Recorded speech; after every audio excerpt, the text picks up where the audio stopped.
lot of golf. That's the thing. Like, Celtics or no Celtics, I'm playing a lot of golf. Yeah, no, I know, but like it's not like all the Celtics season's over. Like now I can play more golf. Like there was going I'm gonna play the same amount of golf. Well, maybe just not go to the games. Right, you were gonna have to go sit courtside at an NBA playoff game, which would have been brutal. Yeah, you were gonna have to go on the duck boat and get drunk with Joe Mazzulla. You were gonna have to do a lot of stuff. Now you don't have to do it. On today's Pardon My Take, we've got a ton of sports to talk about. A lot of sports this weekend. We're going to talk about NBA playoffs. We had some duds in Game 7s. We had the Preakness, which was incredible. Celtics Knicks are over. We're going to get our thoughts from Hank from Friday night. We got a great interview with Smylie Kaufman talking PGA Championship. Scottie Scheffler is back in the winner's circle. He's got his third major. We also have a really fun interview with Kyle Stowers and Tyler Phillips from the Miami Marlins. They came into studio last week. Awesome dudes. A little baseball talk. I think we're going to hit everything. We're going to hit all the sports today. Let's see. We got hockey, baseball, basketball, golf, horses. We'll have to talk some football. We'll figure out some football. So, and Max's bachelor party recap after the interviews. So, packed show for you, and it's brought to you by our friends at DraftKings. The NBA Finals are almost here, and every play could be the one that changes everything. This is the NBA playoffs where heroes rise, legacies are built, and the action never lets up. And with DraftKings Sportsbook, an official sports betting partner of the NBA, you don't just watch the madness, you live it. Back your favorite team, ride with your clutch time killer. Bet on the buzzer beaters, the breakout performances, the game-winning threes, from player props to same-game parlays. This is how you take your fandom to the next level. New to the game, no sweat. Download the DraftKings Sportsbook app. Bet just $5. If your bet wins, you'll score $300 in bonus bets. It's that easy. Download the DraftKings Sportsbook app. Use code TAKE. That's code TAKE for new customers to get $300 in bonus bets if your bet wins. When you bet just $5 only on DraftKings, the crown is yours. Okay, let's go.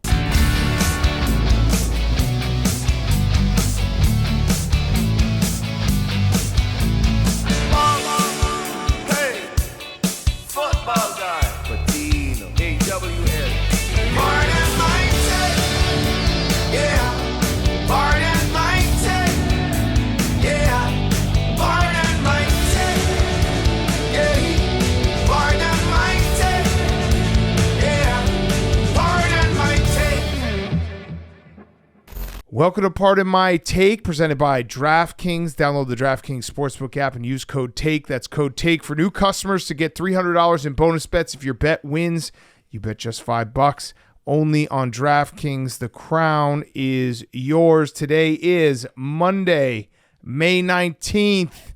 And holy shit, we got sports, baby. Game 7 weekend. Duds. The anticipation for the Game 7 is way better than the actual Game 7s. This is making me disagree with LeBron's take, and he's the first person I've ever heard say this, the two best words in sports, Game 7. Yes. That actually, this kind of puts me back onto Game 6s. I might be a Game 6 guy. Listen, Game 7s are great. Game 7 duds, I don't even want there to be a Game 7 when it happens. And we had two of them on Sunday. I agree with you. Game 6 is maybe more important. Did we have any Game 6s? That's the new Game 7. New games. What, Hank, what would you like to talk about first? Because we have every sport. We're literally going to talk golf. Scottie Scheffler. WNBA. I had WNBA on there. We have everything. You want to start with Scottie, or do you want to start with basketball? I feel like major championship or Game 7s. That's pretty easy. One of those two. What about your Game 7 that you had, Hank? Didn't have a Game 7. Oh, why not? It's Monday night. Oh, okay. Yeah, so the Celtics lost. No, you want to start? Do you want to start with NBA? I don't. But yeah, sure. Let's get it over. Let's rip the Band-Aid off. Let's do it. Let's rip the Band-Aid off. Let's do it. Hank is so egotistical that he thought that we were talking about the Celtics this whole time. No, we were talking about the Thunder and the Nuggets, and we were talking about this Game 7. Yeah. And we were talking about Scottie.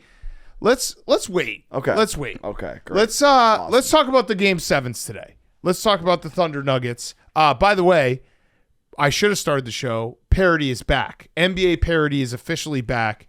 This now with the Thunder beating the Nuggets in Game 7, there are going to be, it's guaranteed 7 different champions in 7 different years in the NBA. And we also have the chance for two franchises who've never won a title in Indiana and Minnesota. I guess actually three, because I don't think OKC claims any of Seattle's history. Well, even Kevin though the Durant. franchise, Kevin Durant. And then the Knicks last title was 52 years ago. So no matter what, the Final Four in the NBA, we're going to get a new champion for half a century. I don't think that Seattle would allow OKC to claim any of their past success. Correct. I think they'd put up a pretty big fight for that. Right. It's obviously the same franchise, but it's not. So we're going to say 3 out of 4 have never won a title, and the fourth is the New York Knicks, who haven't won a title in 52 years. So parity is back, and it's just kind of cool because out of the maybe a passing of the torch, SGA, Anthony Edwards, Jalen Brunson, Tyrese Halliburton, one of those 4 is going to win their first NBA title. It is pretty cool. And the Thunder, it looked like the series was just too long for the Nuggets. They were too old, too banged up. Aaron Gordon was playing on 1.5 legs pretty much. He couldn't jump off his left leg. What a beast. He's a beast, yeah. And by the way, just to put it into perspective, Aaron Gordon played in Game 7 with a grade 2 hammy, and if the Lakers were in this game, LeBron would still be 2 weeks away from coming back. It's true. Because LeBron, remember when he got hurt in the last game of the Lakers season, they for some reason put out a timetable for his return, which no one needed or asked for. Right. So the hypothetical return, if they had won, yeah, here's what I would be able to do. Steph Curry had the same injury, didn't play at all. It's true. I missed a softball game with the same injury. Yeah. These are all like elite athletes that aren't able to will themselves to do it, and somehow Aaron Gordon was. He led the game in rebounds. Pretty incredible. And the final score won't tell you the full story because up until about 3 minutes left in the first half, it was a 1-point game. Mm-hmm. And it looked like it was going to be a defensive struggle. Looked like it was going to be an ugly game, the exact kind of game that I think the Nuggets would want to be in. Yeah. That they might have a chance to win. And then in the last 3 minutes of that first half, it all fell apart. And I believe it was 42-41 with 3 minutes left in the second. Well, and then Oklahoma City went on an 18-5 run to close out the half, and then it was just never close from that point. Yeah, I was going to say, it all fell apart for the Nuggets. It all fell into plan for the Thunder. I feel like this series was the Thunder like growing up in front of our eyes because they had in this series, they had the Game 3 overtime game where it was like, ooh, is this moment too big for them?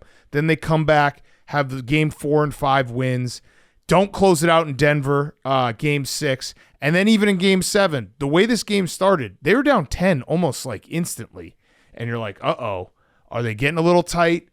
Is this like a championship DNA kind of game? Mm-hmm.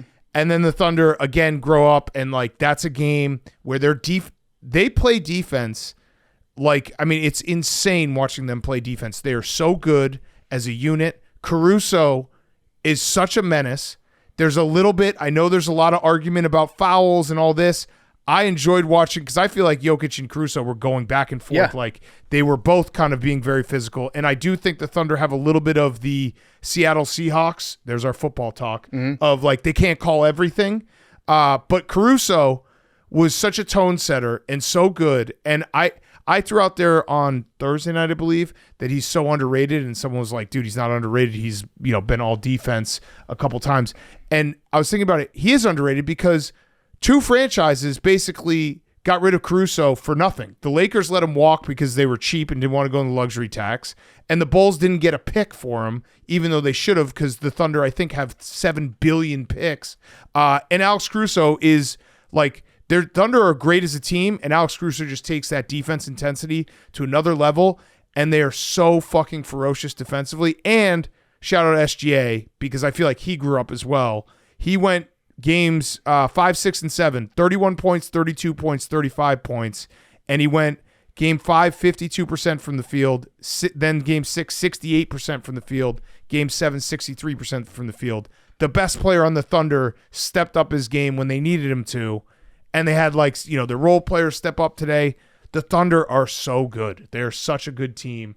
And I don't even know where to start with the Thunder versus Wolves because both defenses are just going to eat each other alive. Yeah, I mean, it was one of those games where Caruso, as a defender, proved that he's worth everything that you're paying him and then some.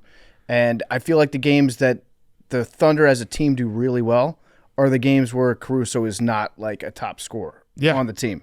The Alex Caruso games. I think we talked about them losing one of the Alex Caruso games. Yeah, where he tried to bring him back at the end of the game. Yeah. Yeah, when he's just like fighting people in the background, when he's Yeah. playing hard defense, those are the games that fall into place for the Thunder. Yeah, they did kind of grow up. But again, it was a close game. It was a very close game until the end of the first half. But can you call it a close game if it was only a close game for less than a half? No, it was. I don't think you can. I'm going to say it was a close game until that's back to my point about just Yeah. it being a long series for the older team. Yeah. And they seemed to just run out of all the gas that they had stored up. Well, the Thunder are a better team. They were a better team, and I like you go back to that game 3, like they that's a game they could have won, should have won, and it could have been I do give the Nuggets a ton of credit for even getting to game 7 because I do think they were overmatched, and they have a lot of questions going into this offseason because you got to get more help for Jokic. But can I say something? And I know, I just lost that. I told you it was going to happen. Jokic, we love Jokic on this podcast. He's awesome. He could have played better this series. Yeah. And I know that he needs probably, a little more spacing and some more help. But games 4, he only took 9 shots today. He was at the free throw line a lot. But game 4 and game 7, and again, this is all relative because Jokic, even in a bad game, still impacts the game in a way that few people do. But I think it's fair to hold him to the standard of best player in the world. And if he was the best player in the world, game 4 and 7, he could have played better and they could have won this series. Yeah, would he have 20 points today? Yeah. Yeah, 20. He has like flashes in these series where he'll like explode for 40, but he did not play up to his own standards. And that's a lot of credit to the Thunder because they had him in a torture chamber. Yeah, when Caruso was just banging with him down low, Jokic, he said my last resort is I'm going to have to flop against Alex Caruso. Yeah. And he got rewarded for it a little bit, but yeah, he was in a bad spot. He couldn't get it done all by himself. And Aaron Gordon, I think that was the big difference in this game because going into this game, they wouldn't have won. The Nuggets wouldn't have won with a healthy Aaron Gordon. They lost by 35 points. Yeah, but I'm saying into this game, the Nuggets were plus 32 with Gordon on the court and minus 68 when he was not on the court. Yeah. So it makes a difference. Of course. I'm just trying to give I'm trying to give a little bit of context. Obviously, the Thunder were the better team in this series. It went 7. Yep. So it's not like it was a blowout one way or the other. It was a dominant Game 7 performance for sure. But in context, I think that it was a closer series than we're making it seem when we say that Jokic sucked and No, I didn't say Jokic sucked. Yeah. I said Jokic, if he's the best player in the world, he had 2 games in this series that if he had played better, they would have probably won the series. And again, he needs more help around him. I'm more saying the conversation of Jokic is best player in the world. Best player in the world can sometimes be like, I'm going to take over this series and win this series. Yeah, he didn't do that. And that didn't happen. He did not suck. Although game 4 he sucked. He was 7 for 22. And again, I think it's the Thunder defense. They are so good defensively. And remember game 1 because that feels like forever ago. Mm-hmm. That was a game the Thunder almost won in the crazy heroics at the end. They lucked into that one, yeah. Yeah, so I feel like the story of this series is not as much as oh man, the Nuggets are right there. I feel like it's the Thunder grew up and the demons of going through the wars in a playoffs and being a young team. They almost speed ran it in this series alone. Yeah, I have no idea what to expect at all from the Timberwolves Thunder series because that both teams play great defense. Mm-hmm. Both teams have emerging superstars that you think that you can trust that are fun to watch when they're great. But one of the guys is going to be obviously able to elevate their game to a next level, and the other's not. Yeah, and it's really going to come down to. I have no idea which one's going to be. I think it's going to come down to the guys around him. Jalen Williams today was awesome, and that's what the Thunder need is the second guy who can step up. And Julius Randle has been awesome, so it's the Wolves feel like they might have that. Did you guys see Jokic's quotes after? I liked. He had 2 that I really enjoyed. One was. He was asked how this offseason would be compared to last offseason. He said the next couple of days is going to be a lot of beer probably. Okay. That's relatable. There's a lot of beer. And then I really like this one. Because this happens with every team when they lose, they get asked about window and all this stuff. So they asked him if this team can win a title. And he said, we didn't. I don't believe in if stuff. Mm-hmm. There it is. They didn't win a title. You can't be can they win a title? They didn't win a title. Yeah, no, they'll have to make some changes. Yeah. But I really wish this game was better. That's all. Game 7. Scott Foster didn't do his fucking job. That's my problem. Game 7s they need to always deliver. We don't talk enough about the bad Game 7s.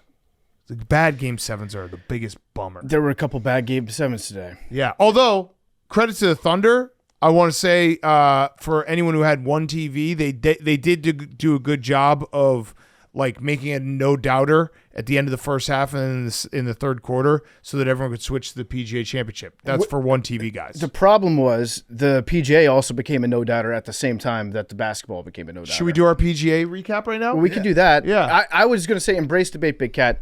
Is it better to lose in Game 6, like get the shit kicked out of you, get your teeth stomped in, get your guts pulled out of your belly button, or then to go on to lose Game 7 and get the shit kicked out of you? How bad do you lose in Game 6? Game 6 is really bad. It's worst brutal. Loss for a defending champion in an elimination game ever? Yeah, but it's also on a Friday, so it's kind of like a news dump. Got it. But Sunday's in front of the world. Got it. Max, you didn't know that stat. No, that's a good stat. Let's do PGA. Okay, let's talk golf. PGA. All right, so Scottie Scheffler, incredible. So I was thinking about it. Do you think there's probably a few guys out there who timed their nap where they never thought this tournament was ever in doubt? Yeah. Because they basically timed their nap and fell asleep in the middle portion of the day when Jon Rahm tied it, and then they woke up and Jon Rahm was like 6 shots back. You're like, oh yeah, I knew. Perfect nap. There was knew that Scottie Scheffler was going to run away with this. There was no drama whatsoever in this for that guy. Yeah. It was tied. It was, in fact, tied. And it was like, oh, shit, is Scottie going to melt down? Is he going to fall apart? Had a couple bad bogeys on the front 9. And then Rahm looked like he was being mentally strong. Yeah. And then everything bad possible happened to Jon Rahm. And Scottie just kept being Scottie, just dialed in. We're going to get into it with Smylie in a little bit. We do a full recap with Smylie. Some controversy about Rory's driver and his driver face, but we have an update to that now, Big Cat. Oh, okay. We have an update to the driver that was pulled from Rory because the face was too thin on it. Scottie Scheffler, the champion, just admitted that his driver was also tested this week and did not comply, that he needed to switch drivers before the tournament. Wow. And he said, if we're going to do it right, we need to be more robust, even test guys every single week. Wow. Have every driver tested every single week. But he won, but he talked to the media about getting the driver taken away. He did not use the bad driver in this tournament. Huh. Interesting. Just an interesting point of fact. I feel very vindicated that we rooted against Rory for the Masters after he didn't talk to the media any of the days. Mm-hmm. That should be illegal. You have to talk to the media. We do. How are we going to do our job? Yeah, listen, we are actually the reason why professional golfers exist. Yeah, is us talking about the golfers. Yeah. That exist. I love watching Scottie win. He's the man. It also just like from a personal perspective, the fact that like he's intimately knowledgeable of Stu Feiner just makes it even better. I was thinking about that. Yeah. Oh, I think about it every time he's leading in a big tournament. I'm just like, this guy fucking watches Stu Feiner say, "Eat ass, lick clit." Yeah. Also, before going to church. Massive respect to Mrs. Scheffler, because after Scottie makes the final putt on 18, the first thing she does, she's like, "You take the baby." Yeah. Like immediately, she's like, "I've been carrying this baby around all day. You take the baby. He's your thing to deal with now." And then Scottie takes him into the clubhouse. Yes. And has to distract him with a hat and like another toy. Be like, "Hey, just focus on this real quick. I have to sign my scorecard for this major championship to count. Can you just look at this hat for a second?" The most relatable dad moment, because you do, like, I remember once I was in a car with my kids and they were screaming bloody murder, and I got one of them to stop by just handing them a bottle, and they just like were just playing with the actual empty bottle. They just look at that it, was Scottie Scheffler being like, "Dude, notebook, hat, those are your toys for the next 3 minutes. You got this." Yeah. And that will distract a kid for about 3 minutes, and then you got to find something else. I've done that before, but with remotes, where I'm like, "Here, look at this remote," and then they just pick it up and start hitting all the buttons for it. Yeah. Remotes are dicey though, because then you just change everything on your TV. Yeah. Well, it wasn't my TV, so it was like free play. Yeah. But it was an awesome tournament. Hank, did you have any thoughts on the tournament? Yeah, it was an awesome tournament for Scottie. It wasn't an awesome tournament in terms of like drama. No, not a lot of good drama. I mean, Scottie going 5 under in his last 5 holes yesterday. Like, I'm sure there's a lot of guys who were like, all right, they finished their round maybe a couple holes ahead of Scottie, like, all right, I got a shot at this, and then they just see him come in 5 under, 4-shot lead going into Sunday, like it's over. Yeah. Mm-hmm. wanted John Rahm to come back. I want it to be closer just for the drama. But I like seeing Scottie win. Yeah. I mean, on Sunday morning, when you can bet on it online, it was you couldn't even really bet on Scottie. The odds were just so crazy. It was minus 450. The first odd that was at the top of the screen was who was going to finish in second today. Yeah. And that became the new champion that you could bet on. Yeah. And it was all, I mean, we will talk about it with Smylie, but Scottie was in like 7th place and he was plus 250. And I was just like, it's almost like they knew Scottie's coming. Yeah. And there's nothing you can do about it. Yeah. And he was pumped when he won, let out a scream. Kind of, remember I said I got a little hate for my take that Scottie had that moment in the Butler cabin where he was like, oh, it's on now? Because people were like, no, dude, he just wanted to get out of there and didn't want to take away from Rory's moment. I was like, this might be the fuck you tour from Scottie.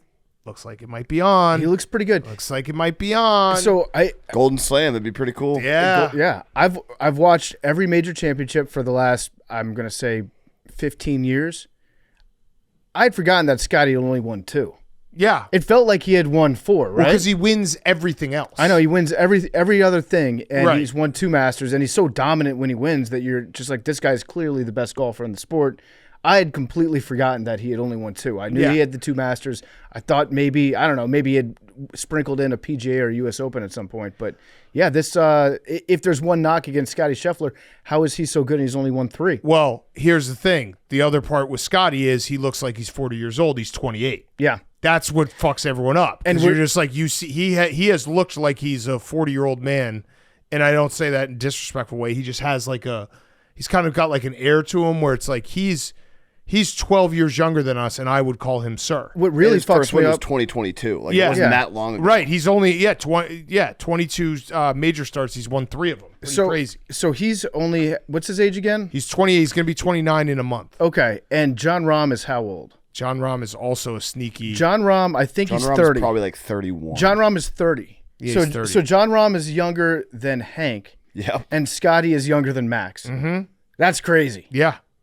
Yeah. I mean, The young guns. Scottie has looked. Yeah. He's had a man look about him.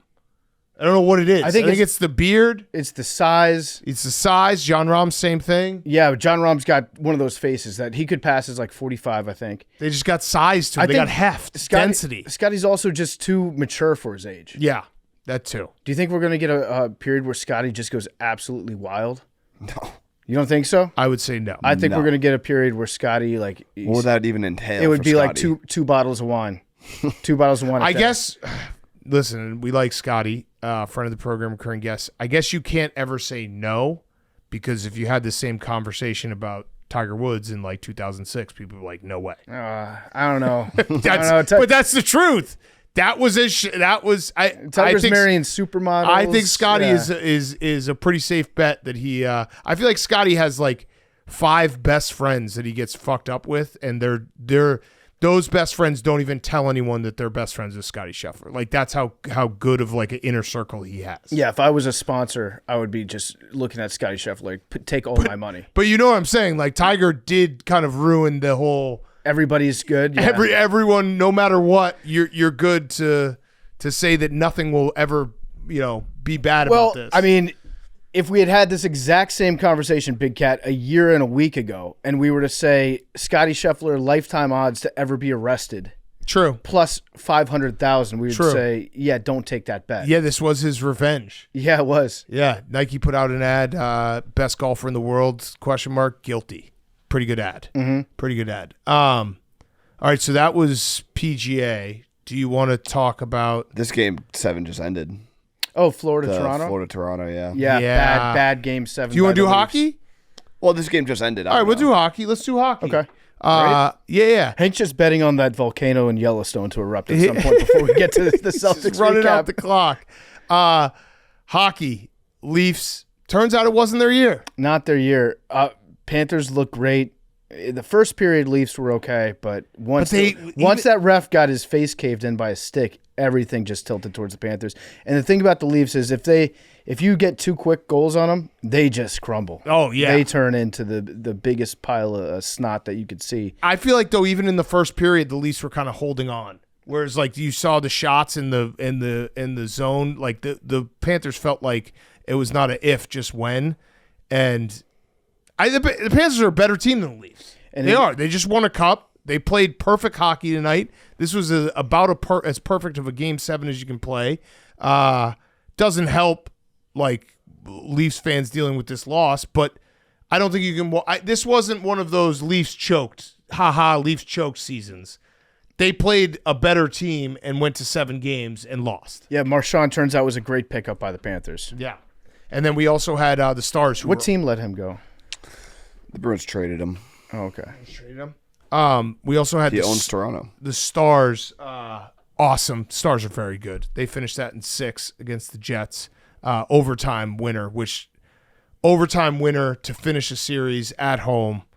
What a moment that has to feel. Pretty incredible.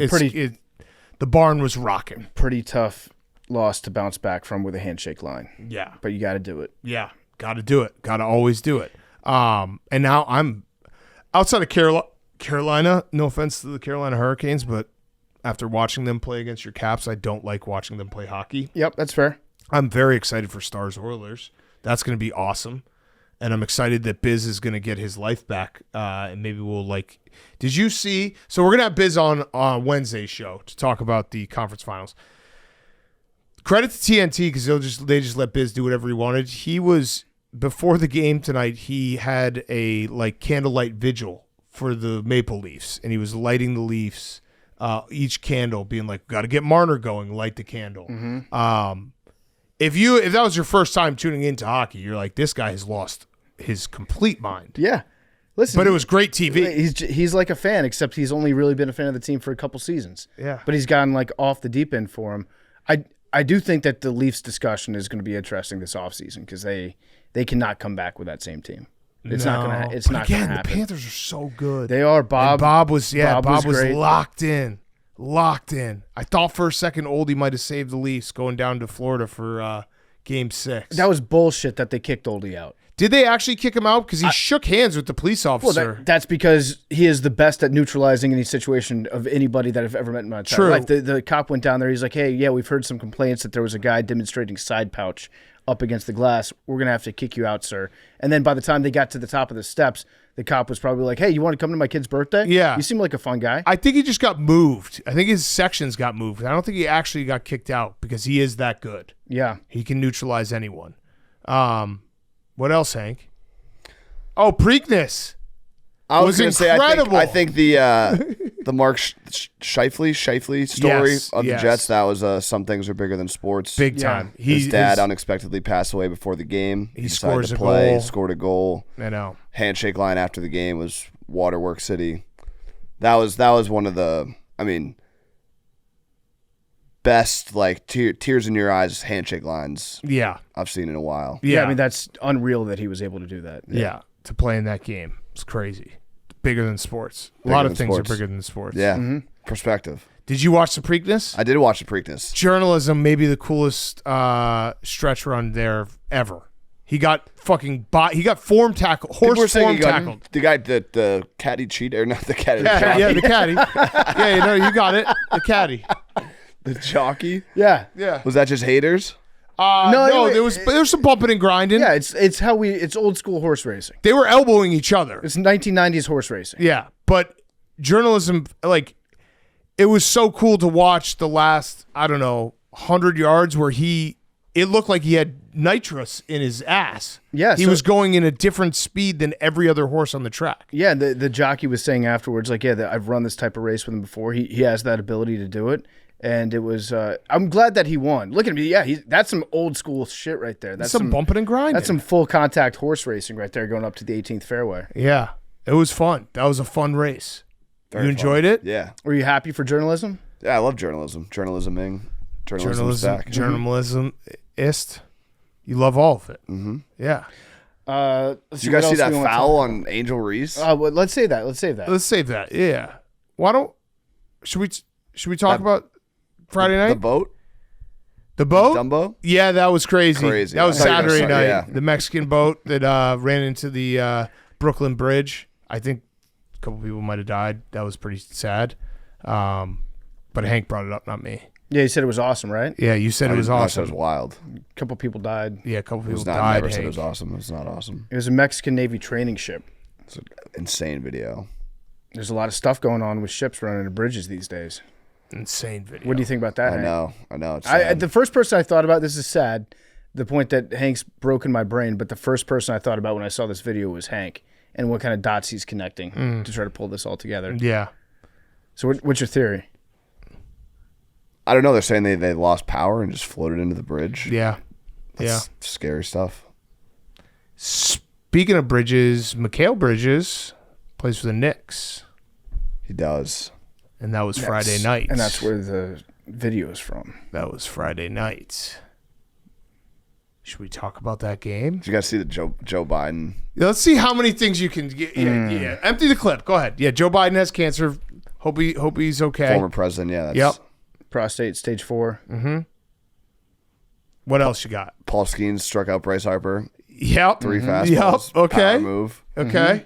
That was crazy. Sick. Nick Cable, MLB debut, 6 innings scoreless, 9 Ks. Yep. Oh, that's cool. Yeah. That was going to be my next That was- one. Yeah, that Next was the thing. only way, that was the way to get me going. But. Yeah. Anything else? What else you got? You want to do WNBA? Yeah. I mean, that was a wild opening night. Yeah. Like at first I was kind of like, why are they, there should be basketball on tonight, but they delayed it for the WNBA, and it makes sense why they did. It was action everywhere. I think I'm addicted to WNBA discourse because that was the first game of the season, and I've never seen racism thrown on both sides so quickly. First game of the season, everyone was just calling each other racist. It was fucking awesome. Yeah, so racism everywhere. when it comes to Caitlin Clark and Angel Reese, there's a lot of people that don't care about the WNBA who have thoughts about the WNBA. Correct. And there's also a lot of people that care very deeply about the WNBA that don't want all the discourse from their fan base growing to a point where it reaches critical mass in America where you get assholes rooting for your sport. Yeah. But here's the dirty secret is if you want to be a successful league, you have to reach that point where the world's biggest shitheads have very strong opinions about all your athletes. Correct. It's like a little catch-22, and it's fun to see a league deal with those growing pains because obviously people are talking more about the WNBA in the last 2 years than they have in a very long time. And that's not to say that they didn't have fans. Their fans were it was a smaller group. And now it made that leap all of a sudden to becoming a national talking point on not just sports media, but just mainstream media in general. It's not. Yeah, it's just racism. And now every game is a race war. And now think about all the shitheads out there that pay attention to any sort of like news like if you deal with a national news program, you're reaching millions of people, a lot of whom are very dumb. Yeah. And now they're going to have strong takes on your sport. How do you deal with the idiots now becoming fans of your sport? The foul in question was a regular foul. I thought that was it was hard. She put some stank on it. The only criticism of Caitlin Clark fouling there was that Angel Reese misses a lot of layups. Should just let her shoot. She probably would have missed it, yeah. And that's my biggest takeaway from the Angel Reese versus Caitlin Clark rivalry, if you want to call it that. I actually feel bad for Angel Reese at this point, and it has nothing to do with like how she's handled herself or anything. It's just simply Caitlin Clark is so much better than Angel Reese at basketball that it doesn't feel fair. Yeah, I think Angel Reese is struggling with the fact that Caitlin Clark is better at her best thing than she is. She's better at everything. She had a And- triple-double. Yeah. She's tied for the third most triple-doubles in WNBA history, and she's played 50 games. Yeah. She's just better. And they don't like each other, which is, again, No. I think good for the sport. Great for the sport. That they don't like each other.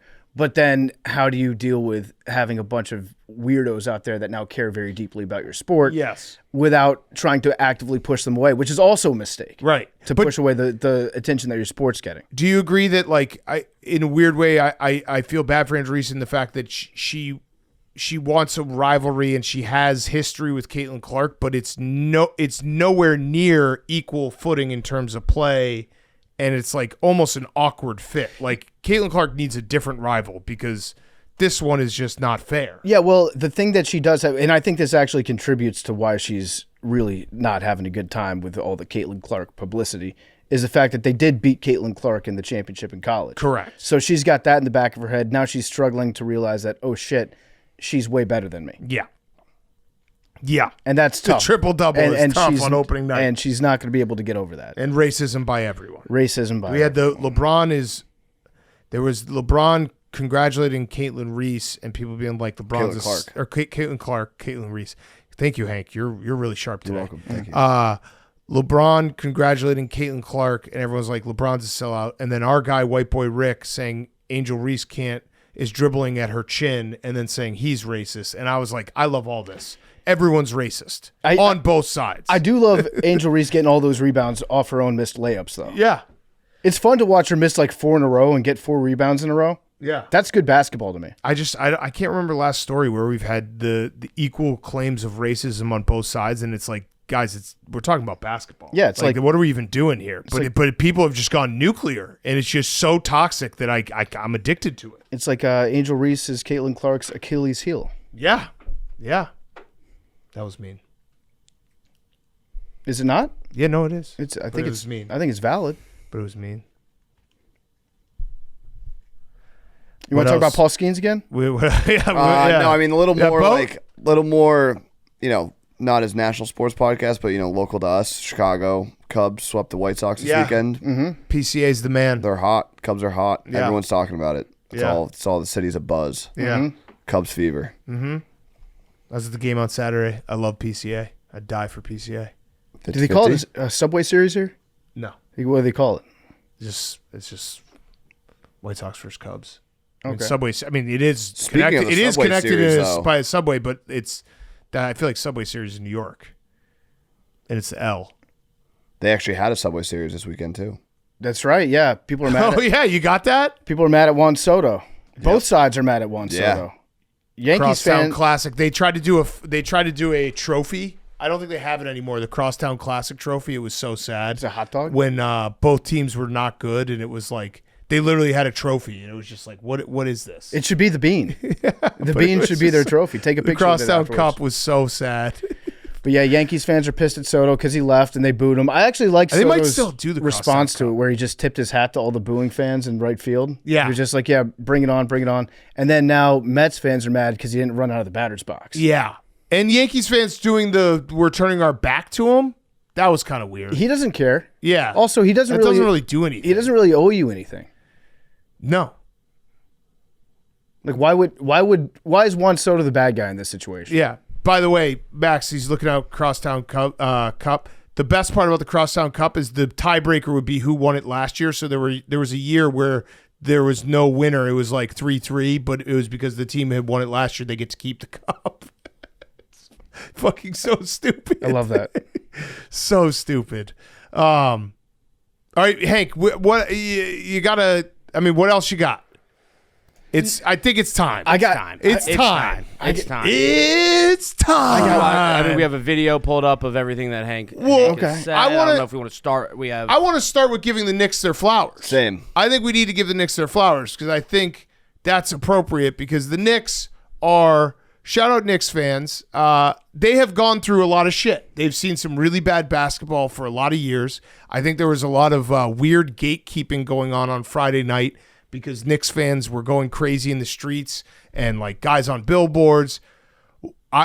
This podcast is very much in favor of enjoying the ride. If you're a fan, you can't be like, oh, job's not finished. Job's not finished for the players. The players can say job's not finished. Jalen Brunson actually said that. They had a team meeting after Game 5, after they lost in Boston, being like, that was piss poor effort. Job's not finished. They didn't really celebrate. They said, if you watch, they celebrated Game 4 victory a lot, and then on Game 6 they didn't really celebrate that much after on the court. The fans should celebrate. The fans should enjoy every moment of this and soak it in and have the best time ever, especially like basketball and hockey when the weather turns. There's no better celebration. Yeah, shut down 7th Avenue, climb up the foul poles. It rocked. High five Timothy Chalamet is hanging out the side of a limousine. Yep. Do all that stuff. You should absolutely celebrate it. You got to the Eastern Conference Finals, which is obviously difficult to do. First conference finals in 25 years. In 25 years, and you've got a very fun team to root for, a tough team, a mentally, physically tough team. I would say the toughest in the fact that there was two moments in on Friday night where I was like, the game was over pretty quickly, but Mitchell Robinson basically playing defense on the entire Celtics team on that one possession where he was just hustling his ass off. And then Josh Hart having a triple-double and like diving for offensive rebounds when they're up 40. This Knicks team has grit. They have guts. They have like they've done a good job with their roster making the moves they made. And yeah, and Jalen Brunson, and I'm sure Knicks fans, I would love for you to chime in and tell me if I'm close or where I'm at. What do you got, memes? What are you pulling up? Langston Galloway, Alexei Shved, Andre Bargnani, Lou Amundsen, and Lance Thomas. Knicks fans have been through shit. This franchise has been a joke for a long time, and New York cares about basketball. So them celebrating the way they did, I'll actually say, you know what?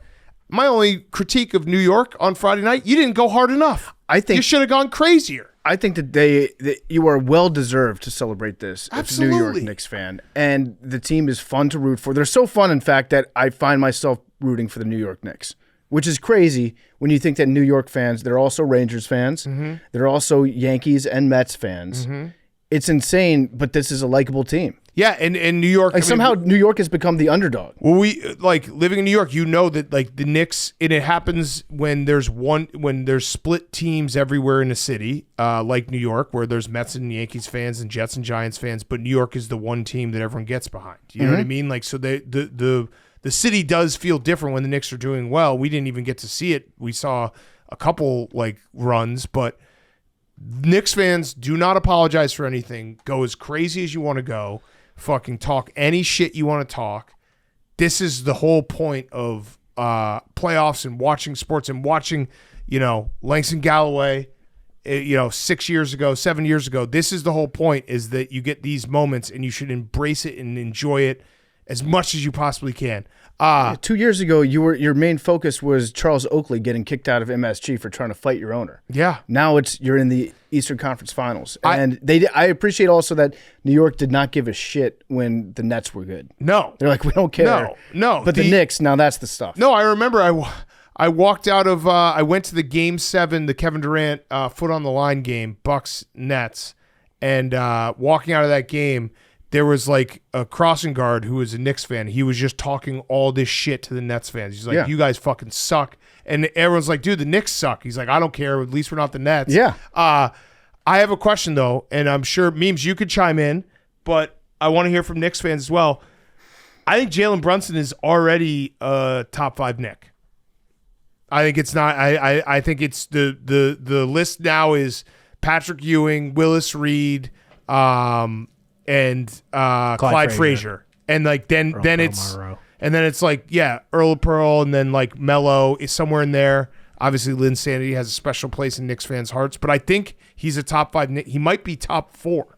He might be the New York Knicks in the last 20 years before Brunson got there, they won 8 playoff games. In the 3 seasons he's been a Knick, they've won 21 playoff games. And he's also, I think it's just like the undersized guard kind of thing that everyone can get behind. Second round pick. Dallas, like being like, no, we're good, which is still crazy. Went to a small school, not known for basketball. That part's wrong, but you can continue. Yeah, no, I think he's a top 5 Knick of all time in the 3 years that he's been there, and he's awesome, and he's the heartbeat of that team, and they're fun to root for. And Tibbs is like, he's Tibbs. He had those guys in there with 10 minutes left. So 40. Like I said, the Knicks being scrappy underdogs, it's an interesting position for New York fans to be in. And Big Cat, do they lose that going up against the Pacers? Because they were going up against the defending champion, so it was easy to root for the Knicks against the Boston Celtics for a lot of people out there that didn't have a dog in the fight. Going up against the Pacers, you think they lose that? Or do you think they just lean heavily into the past of like Reggie Miller versus the Knicks, and they just stir up those old emotions? Well, it is on TNT, so Reggie Miller will be calling the game, so we'll get a lot of that. It won't be the Stephen A. Smith show. So I think I love this. I love the Eastern Conference Final. There's like this is going to be bad blood city because these teams have legitimate real history. They played, I think it was like 6 times in 8 years in the 90s. You had the John Starks headbutt of Reggie Miller, which was more of a Reggie Miller flop. You had the Reggie Miller 8 points in 9 seconds. You had the Larry Johnson 4-point play. Like, you had the Reggie Miller doing the choke to Spike Lee. There's history between these two teams, so I'm excited. I think it's going to be toxic. I think it's going to be like, people don't like the Pacers. People don't like the Knicks. There's going to be moments that everyone's going to be mad at each other. Because it's going to be awesome. I think that the Knicks are fun to root for, but then you see one or two examples of them celebrating this win that makes you think, I could see myself being motivated to hate this fan base. I'm going to take it on a game-by-game basis. I like rooting for the Knicks right now, but I can see a world in which I completely flip on them. And Exhibit A might be your very own Knicks fan here. Memes? Yeah. Memes, and you should celebrate memes. You should celebrate. Memes has but you went on a war path. I wrote down what you did on Friday night. It was crazy, man. You went, for people who don't follow us on social, pardon my take. First, for a little bit of behind the scenes context, I texted the group text like, "Congrats, memes," and I think he just said, "Stay offline for the next 24 hours." Yeah, he warned you. And then he went to do Hank is Bonnie Blue twice. Bonnie Blue and Lily Phillips. Lily Phillips. They were calling him Bongy Blue. Bongy Blue. Oh, that's great. He did. He hit Max with a stray. He had the graphic ready for Cat being in the Eastern Conference for 1 year and already being in the Eastern Conference Finals. On his personal account, he had, I don't know if you saw this one, PFT. He had the Tropic Thunder, Ben Stiller holding Hank's decapitated head. Yep. Did you see that one, Hank? I did. That one was good. I did. But then memes. So we alluded to this when we were having dinner tonight, and we're like, we're gonna have to discuss it. This one is crazy. This is just gruesome. Yeah, it's good. It's good stuff. It's crazy. You have some deep-seated shit against Hank. I mean, you could tell that this was something that memes put a lot of effort into, because I don't think you did a Max Photoshop. You didn't put Max's face on anybody. That's a great point. You weren't even eye off the prize. Yeah, memes. If the Knicks lose in the Eastern Conference Finals, you have to do the Statue of Liberty with Max's face. Oh, deal. All right. So, and then I want to get to the video, but I have to question one thing, memes. Yes. Because you were just taking shots. The Banner 19 one made no sense. What do you mean? The Banner 19, the Celtics 4-0 in the regular season versus the Knicks. What Celtics fan ever said was like, hey, we're 4-0 against the Knicks? Hank. He did? Yeah, it's in the clip. But he raised the Banner 19? There were a lot of fans of the Thunder, of the Celtics, bringing up regular season records between the Knicks. All right, so then it plays. And the Cavs, too. It was like those three teams beat the shit out of the Knicks in the regular season. So I understand that. That was the only one that I was like, wait, what? But I guess you had context there, because you take meticulous notes and you're always ready for this. So do you want to play the clip that you were in your bag? You did a compilation for Hank. Hank, did you watch this? I think I got like 10 seconds through. Oh, okay. So now you're going to have to watch it like Clockwork Orange. We don't have to watch the whole thing. No, we got to watch the whole thing. Let's watch the whole thing. That was nice of you, Max, trying to save Hank. But on Friday, it was reported that Cat is going to be traded to the Knicks. Hank, how do you feel about this trade? I don't think it affects much. I think New York's going to eat Cat alive, to Big Cat's point. Bing bong, bing bong, bing bong, bing bong, bing bong, bing bong, bing bong. Solid team, great. Embiid will probably take his knees out as well, and I'm not worried about them in the playoffs. Let's just fast forward to the finals. It's Celtics Thunder. That was satire. That was PFT. That was PFT. Not worried about the Knicks. Not worried about the Knicks. Even if we lose, I'll say it right now. If somehow we lose game one, we could lose 2 games, and I wouldn't be worried. If you go down to 0-2. 0-2, not worried. Celtics aren't afraid of anyone. Fully healthy Celtics beat anyone. That still could be you were true. down 3-1. That could still be true. You were losing. The losing. national media this past week, saying that the Knicks were actually going to be, a good test for the Celtics. They might be coming for the title. They played on Sunday, and the Celtics waxed them. Bing bong, bing bong, bing bong, bing bong, bing bong, bing bong, Hanky, you blew it. Bing What do you think about the Knicks? They're not going to go anywhere. bing bong. I was wrong. It does feel like they're still away from the Celtics and the Cavs. Bing bong, bing bong. Right? Far away. Yeah. Bing bong. Does that do anything for you? Yeah, not clutch at all.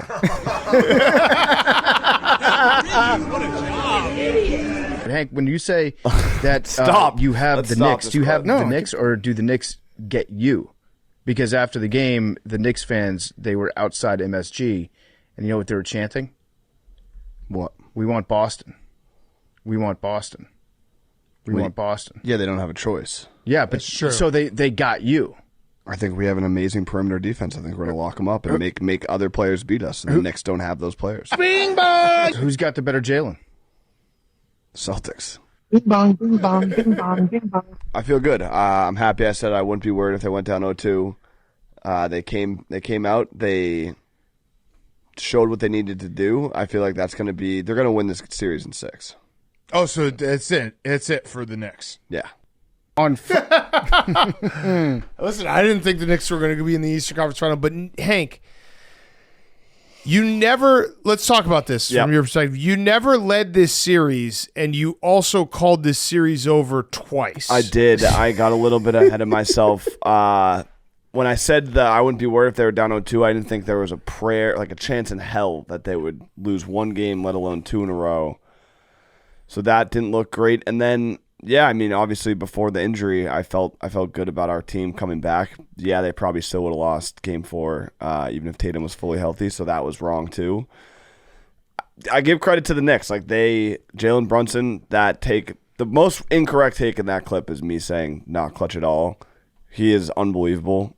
He took over multiple games, fun to watch. Also knows how to dribble with his left hand. Little bit, well, he's a lefty. Well, but still, Jalen Brunson little bit does of, it. got to work on some flopping. But that's NBA. That's an NBA Brown. thing across the board. Like players flop a little bit too much, but he's a really good player. Mikal Bridges, again, give him credit. He hit every single mid-range shot. Like he was everywhere.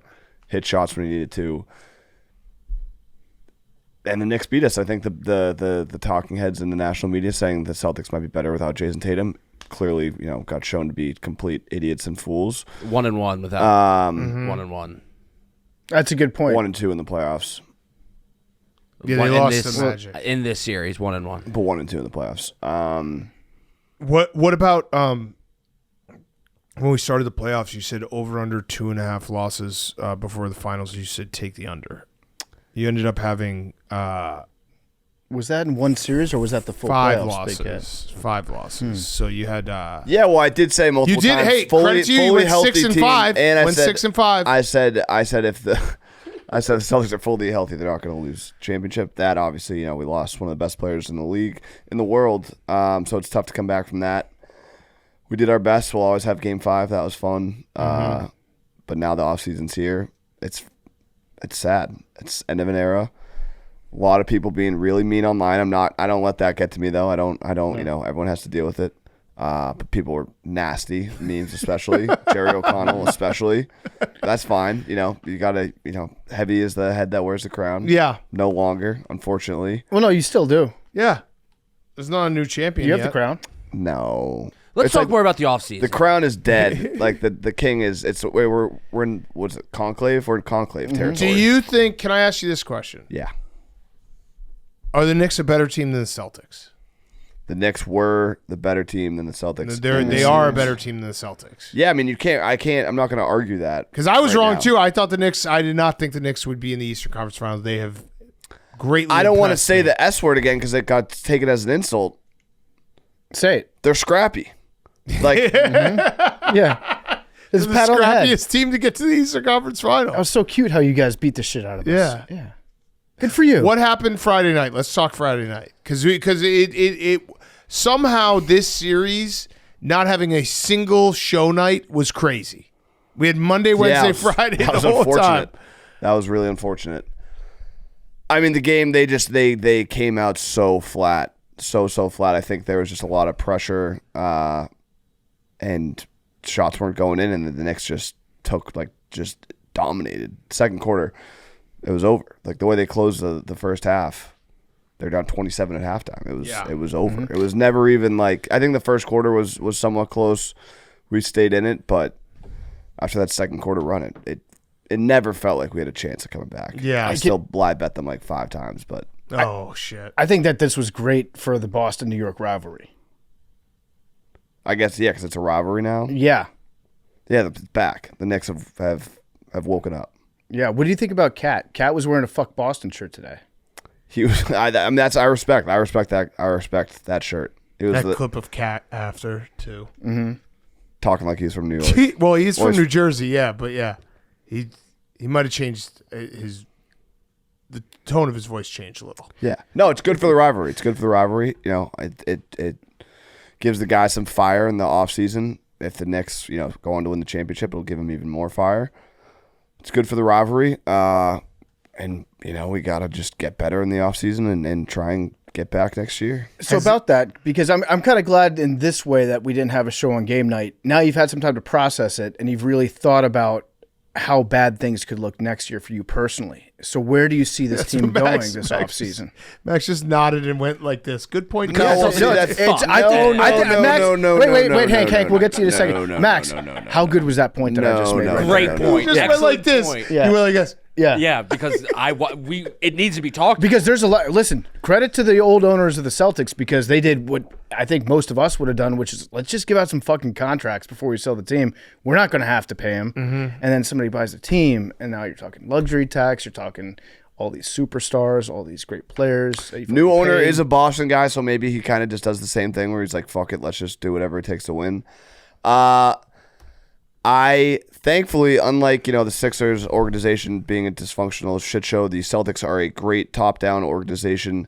I do trust Brad Stevens. I do feel like they're gonna go for a route where they, start stockpiling, like trading You're away, gonna stockpile. trading away players, going young. So you're in a rebuild. Getting picks. I don't know. It's crazy. Sounds like a process. Are you ready to announce the rebuild?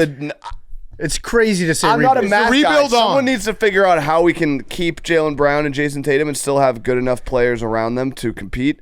I have, from what I've seen, again, not a math guy, not a luxury tax guy, not a contracts guy. It's just not a tax guy. Not a tax guy at all. It doesn't look, I can't wrap my head around it yet. If someone can explain to me how we're able to do that and not just have all of our money with two players and then kind of get stuck with shit guys around them, I would be open to that information.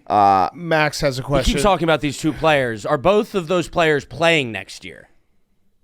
They're going to be Good on the question. roster. That's a Yeah, good I don't know. question. That's a good I mean, question. That's different. That's two. That's a good question. Different thing. That's Well, it's good also question. a bad question because they have them on the roster for next year. Okay, that's fair. Yeah, when one's not going to play because he's hurt, but he's still going to be getting paid. Right. Yeah. No, but good I'm question.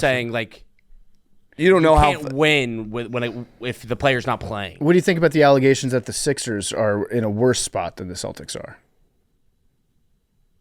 Are you asking me that question? Yeah. Well, Hank Floor's asked open. it. Hank asked it, and so I'm relaying Hank's question to you. We Hank, also don't know Hank how said long- they're not the Sixers. Tatum is going to be out for it. Well, it's an Achilles injury, so we have an idea. But they say, he got the surgery really quick. That's a good sign. So what do you think? I don't know. Those Probably 2 days he's could gonna be a huge difference. I'm gonna. Because it would make no sense to come back at the end of the season. Correct. I think play in the playoffs. Dr. Bing Bong ruled him out for all next year. He also has some thoughts on Kristaps, but it's not for air. Well, sick. Would love to be a part of one of those inside joke text messages one day. Well, no, I just said it's not for air. He's got swine flu. Yeah. Got attacked by a bear. We'll see. I trust Brad Stevens with my life, but I'm leaning towards Rebuild. ish. Wow. That's crazy. You just hit the rebuild button. Ish, probably. Memes. Make a graphic. He hit the rebuild button. Memes, how happy are you right now? How awesome was Friday for you? Friday was one of the greatest sports moments I've had in a while. Well, Mets last year and then this. Yeah. And you just were locked in. I was dialed. Yeah. I said to our production group chat, I was just like, there's a 10% chance I get fired for doing my job. Memes, how long did it take for you? When did you start compiling the list of shit that you're going to put out the instant that the Celtics lose? It was after the Knicks went up 3-1.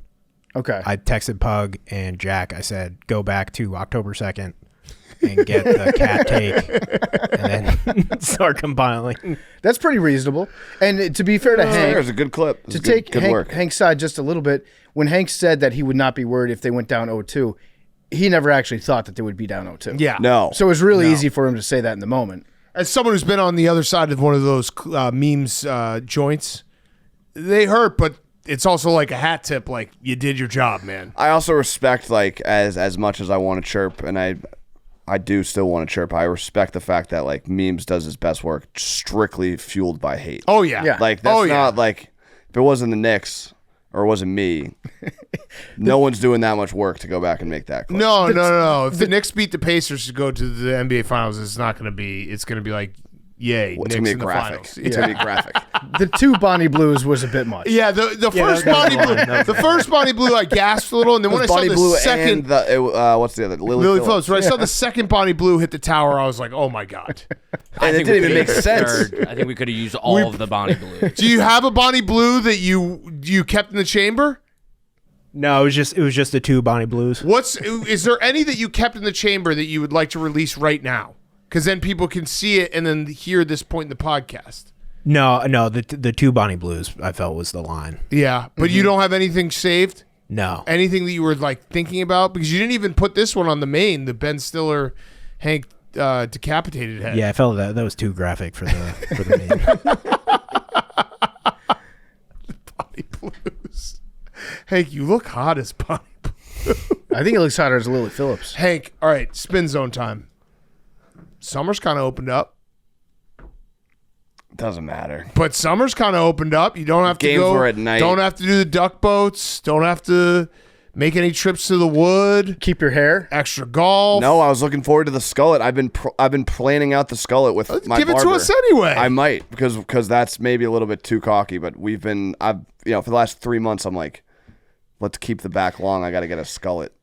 Give it to us. Doesn't matter. You know, a little bit of you got less travel, more golf. Did you play a sad round of golf on Saturday?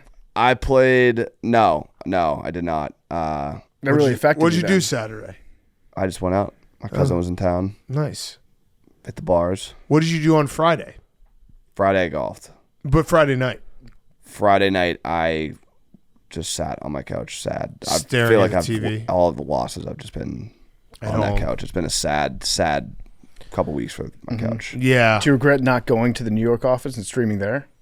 No, I would have if that's what I was asked to do, but I knew Clemmer had that. Tim was on the wood, so Yeah.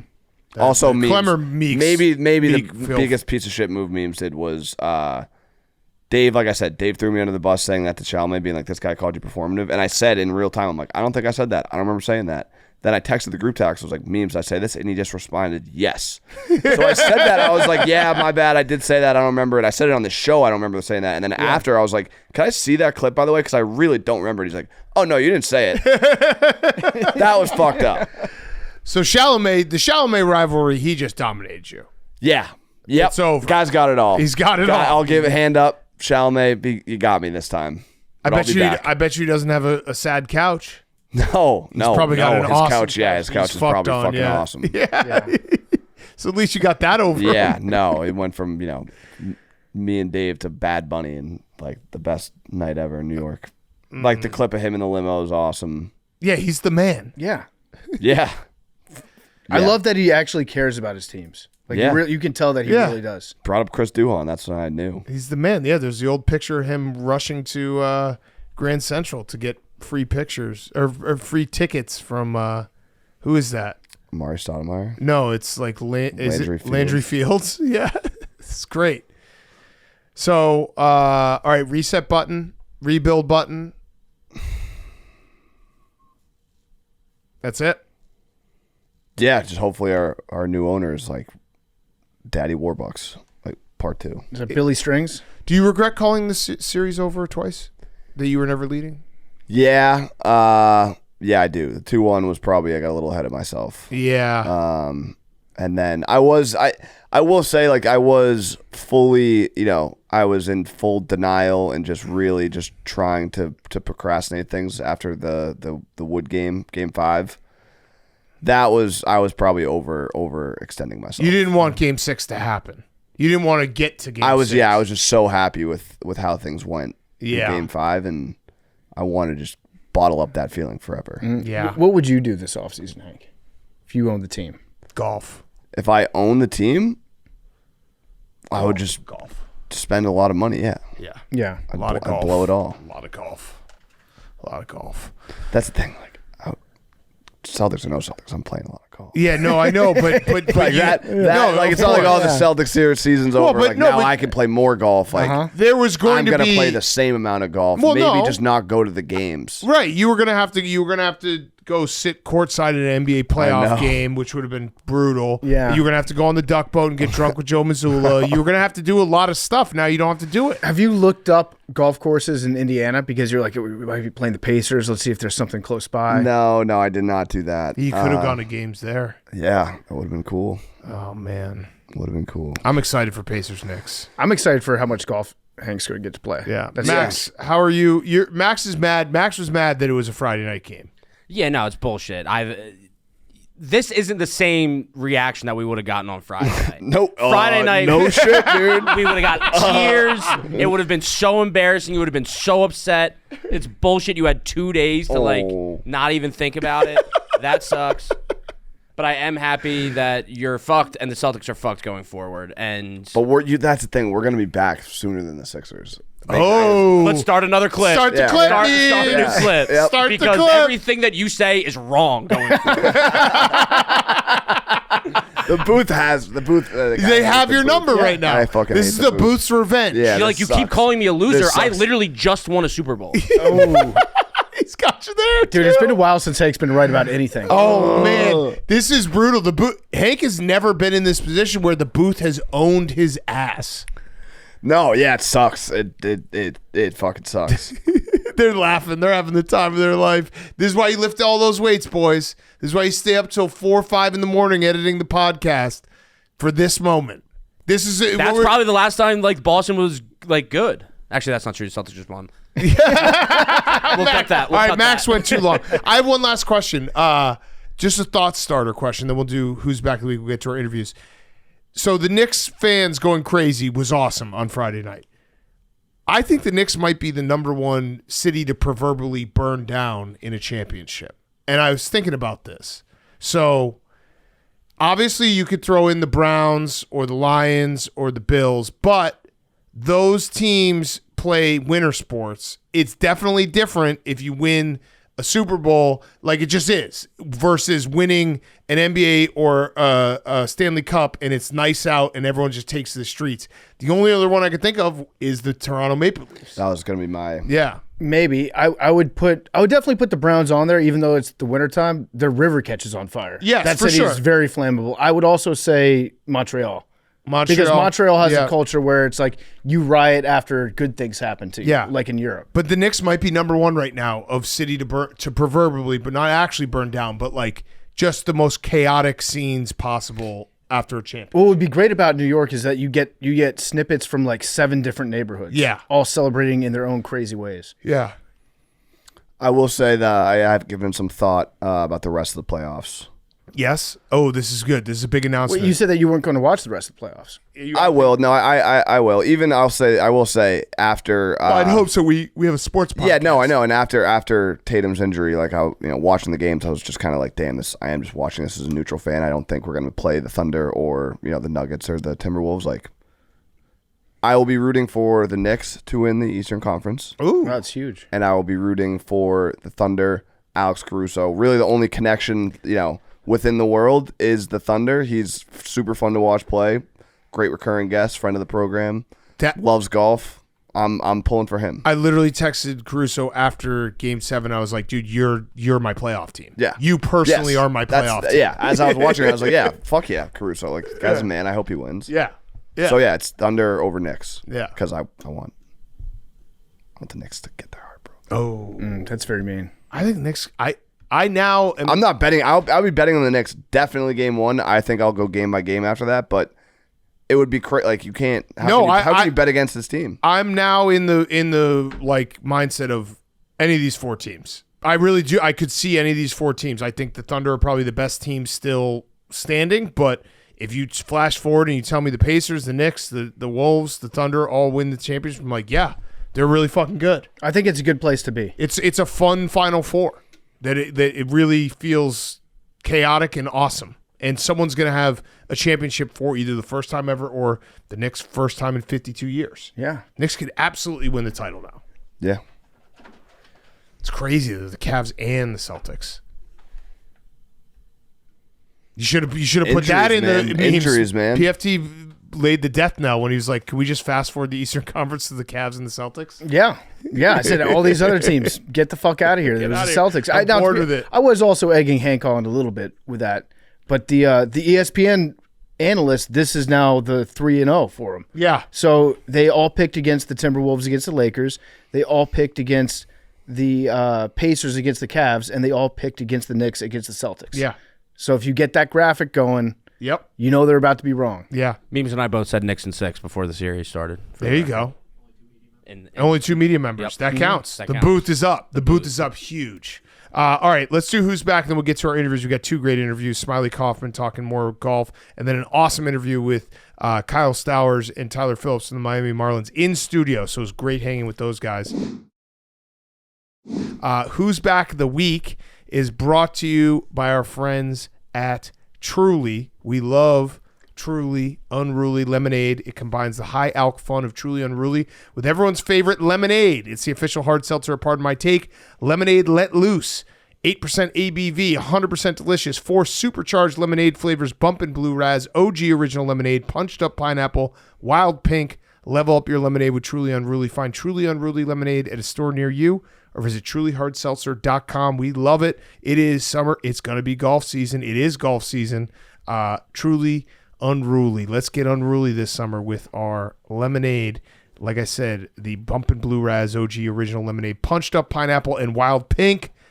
I love the Wild Pink, so go get it now. Visit trulyhardseltzer.com. Find Truly Unruly at a store near you. Okay, Hank, who's back the week?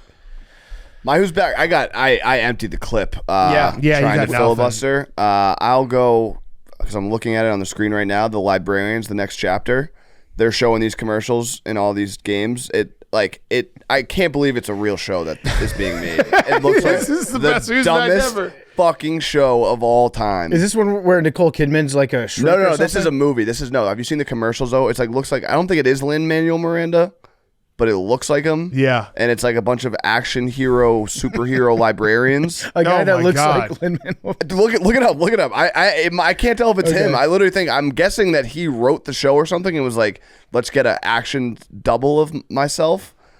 But the commercials, every time I see him, I think it's like a spoof commercial for like a different product, and then at the end it's like Librarians. Wait, hold on a second.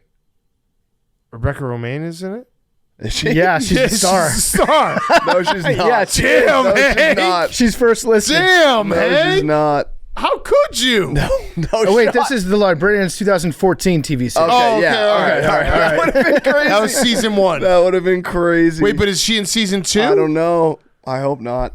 Oh my That was God. Librarians, the intentional. next chapter. Season. Oh yeah. Okay. So there's 4 seasons. I think she's in them. Is she in the new one? I've got it pulled up right now. Let's see. Starring. I don't see her name in this. Okay. I also don't see Lin-Manuel Miranda's name. I think Hank just. Look at the guy. Okay. Oh yeah. I see Lin. No, he is. Is That he? is him. Is that him? No, That does no, look like I him. don't think it is. Look at him though. That's PFT. Callum McGowan. That does look like him. I'm looking at it. yeah. Like he had to have written this show. Why? Because the guy Is that looks also? like him? Is that Olivia Munn? Yep. No. It's fake Olivia Munn. Olivia Morris is in it. So it's a fake Olivia Munn and a fake Lin-Manuel Miranda. Well, Olivia isn't the one that looks like Olivia. Jessica Green looks like Olivia. Got it. Yeah, I guess he's not. I don't see him on the executive producers or anything. I just when I see the commercial, I'm like, is that Lin-Manuel Miranda? I'm like, no, and then I'm like, he must have been like, let me. All right, just good. cast Who's back? An action version of myself. But yeah, I'm gonna have to watch this at least an episode because, again, I just can't believe it's a real show. Is the Rebecca Romaine? Is that the same as this show? I think it might that be. was the previous chapter. Because this Got is it. the next chapter. This is the This next is the one. next chapter. Yeah. Got it. It's about crime-fighting librarians. Great. Great. Who's back, Hank? Thank you. It's on the TV right now. You're just looking around the room. Okay. Well, I did give like 8 before. Yeah, I mean, to be fair, Hank You have did to take do like clip. everything Yeah. before Who's Back came up. So my Who's Back of the week is Vanny Woodhead. Oh. How's Vanny Woodhead looking? Oh, good Vanny question. Woodhead's good. I just we sent an invoice for some parts. It's getting fixed up. Okay, because when was the due date on Vanny Woodhead again? It was spring, summerish. So it would be right now. I just hadn't heard anything about him, so I figured we might check in, see Yep. how he's doing. Yeah. We're about to hit summer. Memorial Day is the start of summer. Yeah. So we're like 7 days away. Are we on track? No. Oh, Okay. because that was your thing. I'm working on it. I'm still working on it. It could happen still, but I don't want to. There's been some delays and possibly me just forgetting to send an invoice. Well, the Celtics. Yeah. Because like if we went through the list, like memes, your thing was to meme Hank to death. Check. Max, your has to- thing baseball. Your Pitch thing, against a baseball team. Max, your thing is to freak out and Oh, make good wait. content about getting tricked in I April went to the Fool's. bachelor party. Check. Bachelor party. Check. Hank, Vanny Woodhead. On it. How far? Loading. How far would you say we're behind? I don't know. I'm not. I am not. My hands aren't dirty. Wait, what does that mean? That Like I don't you know haven't been working on exactly. it? What needs to get fixed and how long it's going to take. If you were on a flight, it would be a delay where you're not like upset about it. You're not going to change any plans. You're just like, all right, little minor delay.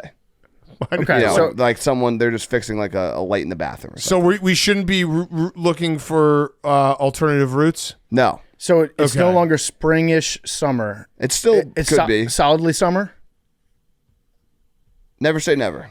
Because summer doesn't start till like July, right? June 21st. Yeah, so never say never. June Okay. 21st. Are you taking the over or the under? Over.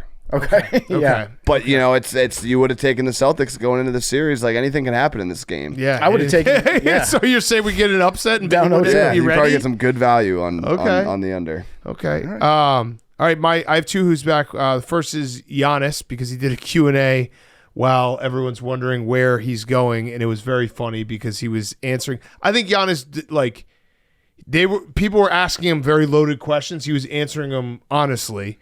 Like someone asked, out of all the cities you've ever been to, which city made you the happiest to be there? Not counting your hometown. He said Florida cities.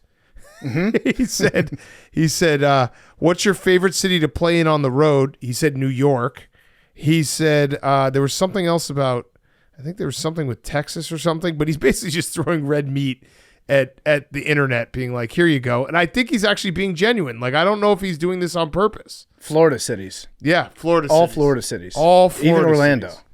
Orlando would be a good fit. It would Paolo. be. It'd be great. My other who's back is PEDs. Because did you guys see Brittany Mahomes? No, I did not. I did. Yeah. There's been some upgrades. Let me look at this. Respectfully, all due respect, Developing. developing, respect, all due respect. I think she's always been a lovely person. She's always been a lovely person. I'm just saying there has been some alterations. Good for her. Yeah. All due respect. Cannons. Mahomes always been a big TD guy. Yeah. The overused joke of the weekend online was Mahomes. Look at the weapons Mahomes got to play with this year. Oh, I like that. That's yeah, good. It's a pretty good one. Very nice lady. Yeah, looks Respect. Looks great. Always has. Also, the real PEDs is Jose Alvarado, Phillies closer, got busted for PEDs. No. Big time bust. 80 Yeah, games. 80 games. Ineligible for the postseason. Not good. Not good. That sucks. Max? Not great. Not great, especially because the bullpen's already very bad. But we also just brought up, a prospect. He threw Ooh. 6 scoreless, 9 Ks today. We have like 8 starters and like 2 relievers. Okay, so what happened with Jose Alvarado? He was a little bit overweight, and I think he He's the fat boy. It was a fat loss drug. Okay. That was- shouldn't be You can't get illegal. fat loss It was drugs? the fat pill. You can I No, don't because know it probably has like meth in it. Yeah. What You did can Trump take call it? The fat But it was- fat pill? Listen. Sometimes you feel like a fat boy and you want to be less of a fat boy, and he has a clip about calling himself a fat boy. It's very funny. Yeah, play it. And this is what did him in. Is that the key for any pitcher, though, Jose, is make sure your legs are strong? Allá the grizzly bear. Yeah, you are. Allá the grizzly bear.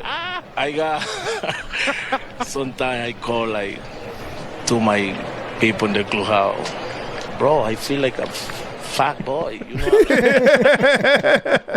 Yeah, they shouldn't have busted this guy. Yeah, no, we laughed over it, but he's like, yeah, fat boy. I'm fucking boy. fat. I'm looking up what he got busted for. It looks like he got busted for some taking supplemental testosterone. So I don't know if that's necessarily a fat boy move. I don't think the way you made it seem was that No, he there got there was busted. rumors that like it was a fat loss drug that had testosterone in it. Ah, Okay.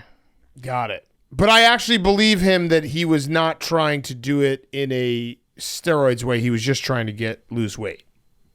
Well, so it was exogenous testosterone, which is not one of the fat boy drugs. This is what I don't know. This guy, he's got 15,000 followers. Okay. Jose Alvarado accepted the suspension. Dave Dombrowski said it was a weight loss drug that caused him to fail. Phillies will treat it like losing to someone to injury. I think that's why the MLB came out and said what it actually was. Yeah. It was because they said That's bad, Max. That's bad. Yeah, I mean, deadline, pick up guys. We got 8 starters and, Your buyers. and 2 relievers. Your buyers now. Okay. All right, let's get to our interviews. We got 2 great interviews. We got Smylie Kaufman and we have Kyle Stowers and Tyler Phillips from the Miami Marlins. We're brought to you by our friends at Stella Blue. The weather's heating up, so stay cool with Stella Blue Cold Brew. Whether you love a bold, dark roast in indulgent flavors or our newest variety, Ms. Peaches, 100% Colombian, we've got a cold brew for everyone.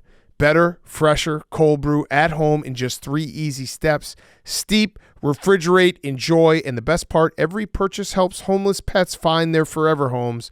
Grab Ms. Peaches or any of our cold brew varieties now at Amazon or StellaBlueCoffee.com, where you can use promo code PMT for 20% off orders of $25 or more. Sip with purpose all summer long. We help dogs. We love dogs at Stella Blue. Paws Chicago, we give money back to try to help homeless pets. Adopt, don't shop, and buy some delicious coffee and get the cold brew because it is so good. And I put it in the fridge.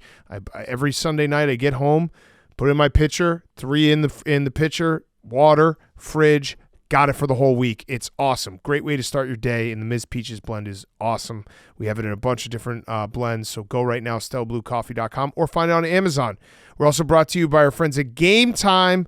Football is back. The 2025 NFL schedule is out, and the only place you should be getting your tickets is Game Time, the official ticketing partner of Barstool Sports.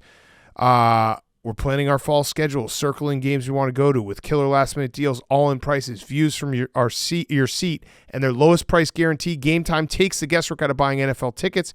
Game Time makes scoring NFL tickets faster and easier. They have exclusive discounts. You can find seats for as low as $100. The Game Time guarantee means you can trust you'll get 100% authentic NFL tickets on time and for the best price. Plus, fees are always included, so what you see is what you'll pay. We're looking at tickets. Hank, can you pull up a ticket for opening night, NFL, Cowboys, Eagles? Pull that up.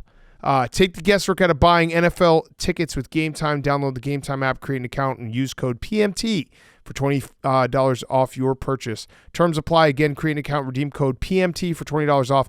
Download the Game Time app today. What time is it? Game Time. Hank? Banner night, $472. Okay, $472. Wow. But it's better at Game Time. $20 off, and you can get your best. You know you're getting the best deal with Game Time. Go right now. Use code PMT with Game Time for $20 off. Okay, here he is, Smylie Kaufman. Okay, we now welcome on a very, very, very special guest, recurring guest. It is Smylie Kaufman. You can see him on NBC Sports. You can see him coming up with the U.S. Open and the Open Championship. You also can listen to him, The Smylie Show. He just did a live stream after the PGA Championship. So, and he was there in Charlotte all week. Smylie, I don't really know where to start other than Scottie Scheffler is just the best golfer in the world. And it feels like, maybe you can explain it to me. It feels like the gap is larger than we let on because obviously Rory and, Xander won 2 last year. But it does feel like when Scottie plays his best, there is no one close to him. Is that a fair assessment?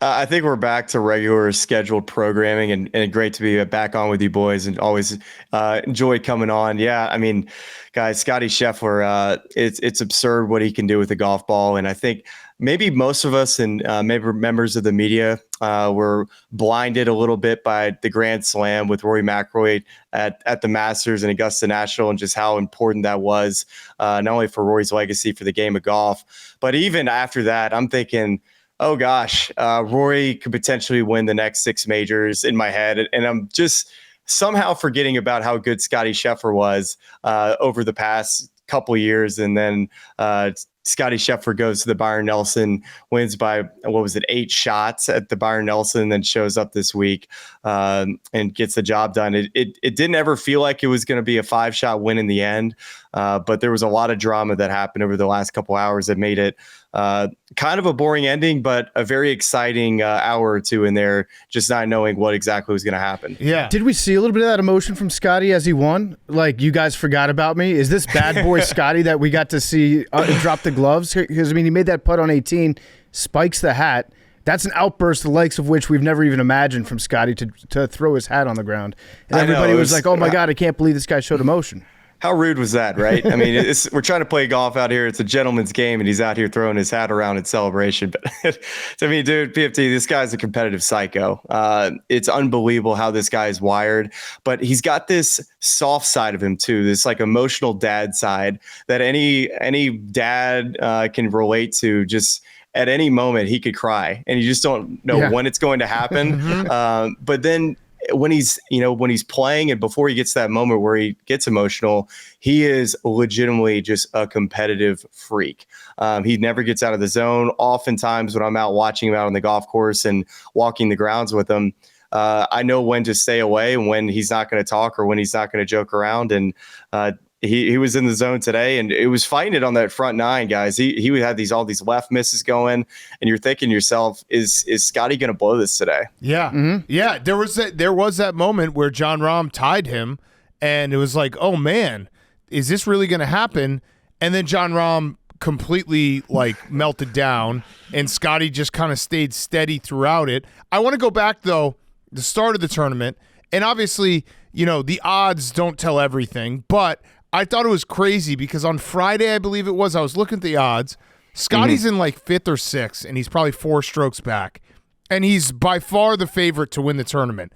If you're one of, and the argument in the beginning of the tournament was like, look at these guys, they're not the known guys at the top of the leaderboard. If you're one of those guys who came out and shot a 64 or 65 on Thursday, and you're in the lead, are you the whole time thinking like, well, Scottie is 4 strokes behind and I'm fucked?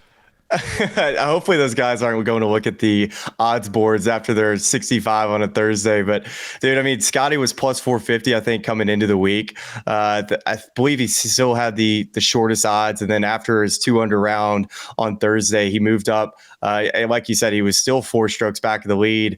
Actually, no, 5 strokes back of the lead because Vegas shot 7 under, and he moved up to plus 350. Yeah, and that's crazy. And that's when you're thinking to yourself, okay, so the lead is actually 2 under. It's not 7 under. The scoreboard is wrong. Everything that you're seeing, it says what the lead is. Oh, no, it's actually Scottie down here 5 strokes behind. And you know what's even crazier, guys, is that I just looked at what the odds are next week at the Colonial. Scottie Scheffler is playing next week. He's plus 250 to win next week at the Colonial, which is the most absurd number. Like, that's Tiger-like. I think Tiger got like maybe into like, he never got to where he was like minus on a week to where that you were laying money down on a loss. But we're entering a territory that's crazy. And Jordan Spieth, I think he's the next best odds next week at the Colonial at, I think, 22-1. So we're talking just the biggest gap. That's crazy. It is nuts, and it is Tiger-like because Tiger, I remember like there was a year where Tiger like to win the Masters was like plus 150 or something. It's like, this is ridiculous. So I know this is a lame thing to do, but I do love to talk about it. Is Scottie officially on Tiger watch? I know he's got a lot of things to do, but I saw a stat, 22 major starts. I think Tiger had 3 wins in his first 22. Tiger had 5 in his first 22. Scottie has 3. Scottie had more top 25s, more top 10s, and the same amount of top 5s. Like, I know I never thought when Tiger happened, you're like, it's never going to happen again. But it does feel like Scottie is and maybe the competition is just harder because you see the guys that week in and week out are so good. But like if you had to put a number on Scottie, if everything stays if he stays healthy and plays for 15 more years, like it does feel like he will be in that double-digit majors territory. You're right, and health is going to be a big key to that. If he remains healthy and continues the form that he's on, the strokes gained, that's something that we can kind of compare generations a bit when we can go back and look at how well did Tiger Woods strike the golf ball and then compare it to how well Scottie Scheffler has done it, and it's comparable data. So when you look at that, you say, okay, he's as good as controlling his golf ball as Tiger Woods. And then you look at, all right, how has he done since 2021? You look at all the top events that he's played in, and he constantly puts himself in contention week in and week out, especially for the majors. So when you look at that and you think about just what he's accomplished to this point and how crucial it was for him to win this week. Because if he would not have gotten the job done this week, all of a sudden you're thinking to yourself, okay, he's only got 2 majors. He's only won the Masters. And we think about what he's going to be measured against over the course of his career as far as how many majors can he win and can he pass Tiger? Can he pass Jack Nicklaus? Well, he definitely needed to get it done today, and he did. And all of a sudden you start to think, okay, is he going to be the next player to complete the Grand Slam? And actually, somebody tweeted this out. I can't remember who it was, but they actually said it would be considered the Golden Slam because he's won a gold medal. Now, if he was able to win the U.S. Open and the Open Championship, he would be the first to complete the Golden Slam. I wish I could give credit to whoever came up with that, but just take credit. As first reported by Smylie Kaufman. Yeah, like the Golden Slam. On pardon my take part. Yes.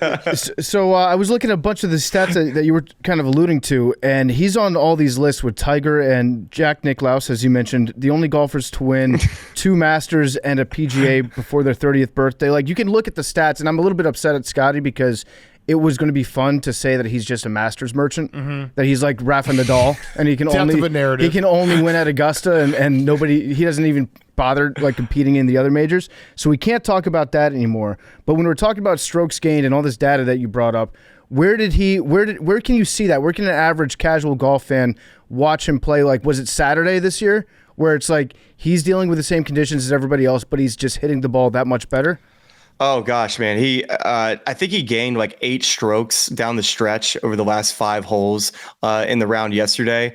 And it's not an anomaly. This is what he does. He finds a way in the most challenging conditions. When we talk about the firm greens, when we talk about holding 15-mile-an-hour crosswinds and shots that extend past wedges, we're talking like 7 6-irons, where really proximity gets shrunk to an average shot would be 30 or so feet, and he finds a way to break the mold down the stretch and hit shots inside of 15 feet, having the best shots of the day and later of the day where typically it's firmer, faster, and it's more challenging. He put the tournament to rest, we thought, last night, until all of a sudden he's tied with John Rahm, with Rahm with 7 to play and with him with 9 holes to play. But yeah, I was very excited to see Scottie get the job done, because you want to see a player of his caliber be able to reach the heights that we think he can in the game. So for him to get this win, what a start to the major season. Rory McIlroy winning the Grand Slam, and now Scottie winning the PGA. It just gets you excited about the next one, where the last 6 majors have gone to Scottie Scheffler twice, Xander Schauffele twice, Bryson DeChambeau, and then Rory McIlroy. And I don't know who's going to win a major outside of a group of about 8 guys. These guys are that good right now. Yeah, it is pretty crazy. So Bryson, you mentioned, I wanted to ask a question about that. Bryson, like, he gains so much from his drives, and he's bombing it so much farther than everyone else.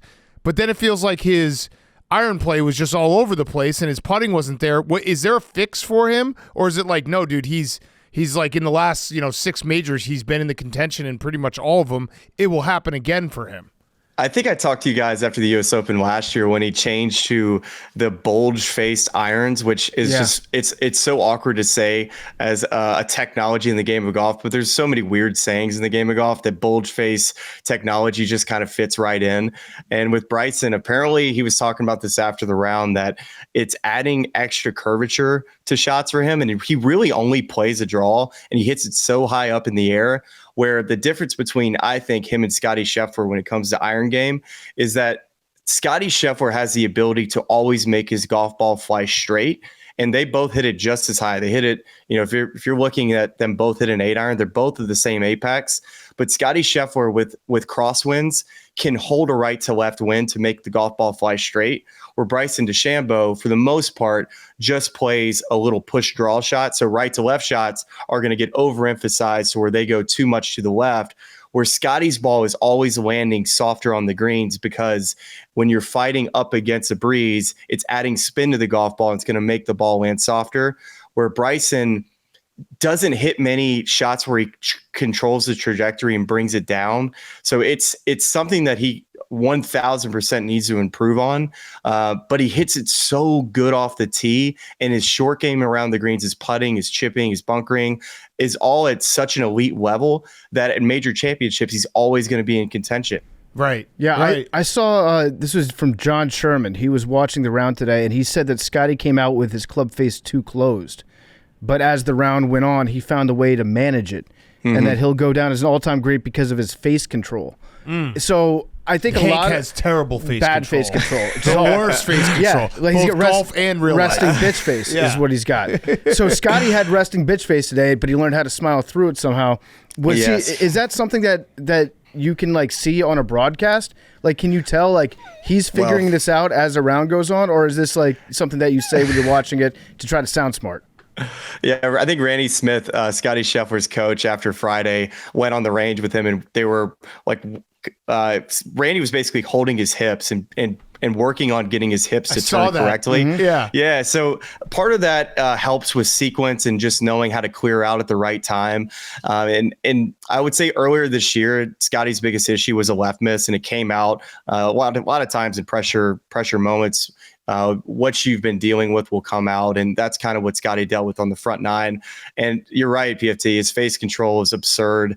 And maybe we can ask Scottie to ask Big Cat how to exactly set up to the golf ball, because Big Cat, of course, maybe has one of the best setups in the game of golf. That's facts.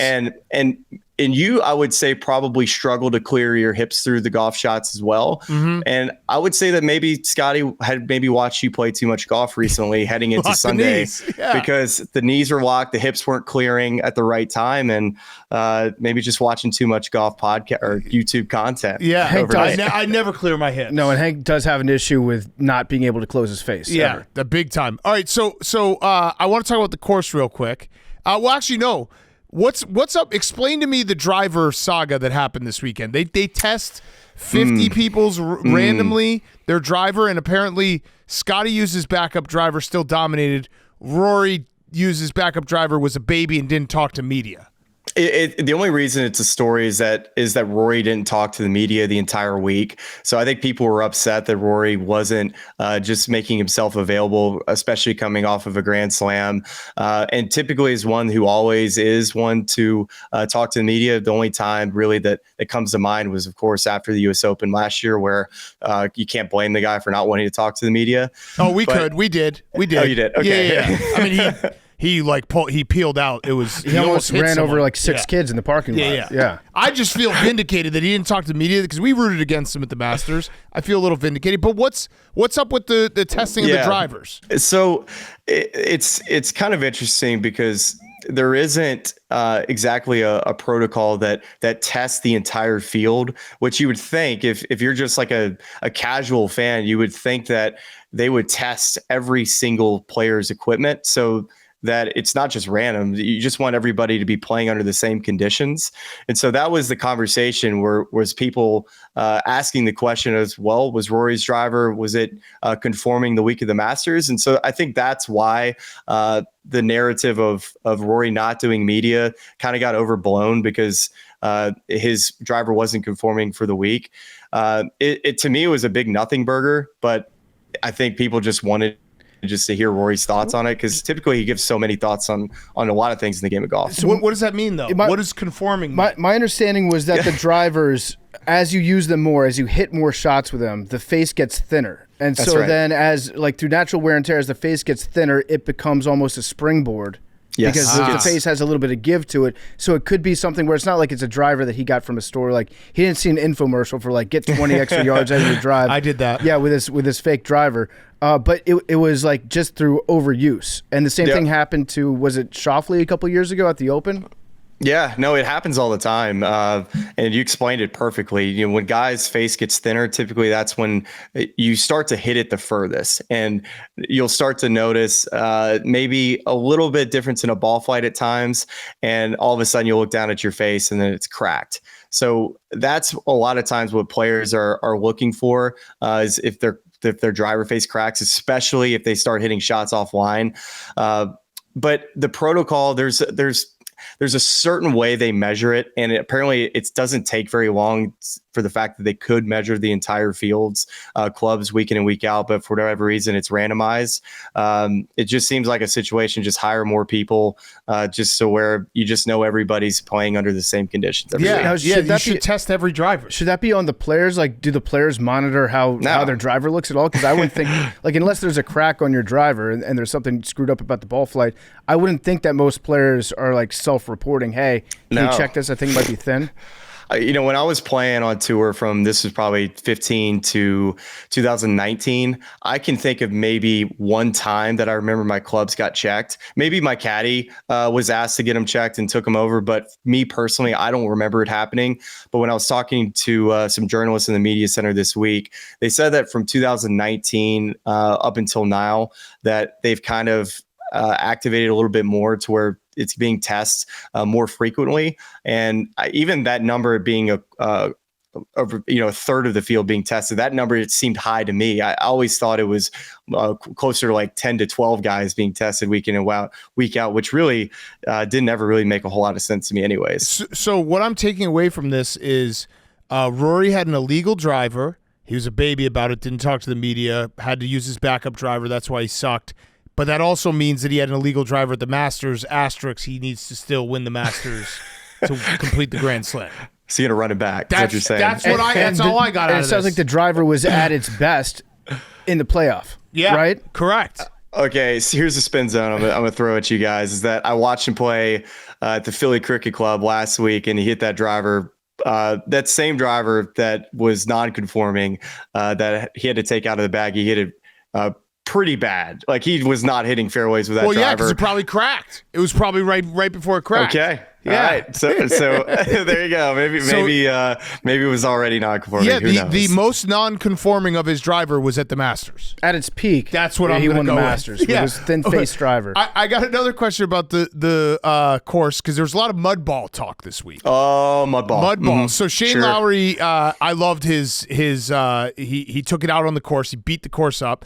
First question is, the story came out afterwards that it actually was a ESPN employee that was the one who pointed out that wasn't his, like, he tried to claim, and he wasn't trying to cheat. You can just say, hey, I think that divot was already there. That's why my ball is half submerged. There was an ESPN bystander who was like, no, that's actually not true. That was your divot. If you were in that spot, would you report that? I've thought about this so many different times, because the person that would have reported is exactly what I would be doing on the ground. So you're up there, you see that the ball lands and then ends up in somebody else's pitch mark. And by rule, you do not get relief in that, which, by the way, is so stupid. If your ball is below the level of the surface, I think you should always get relief. It's a ground under repair type of situation in my mind.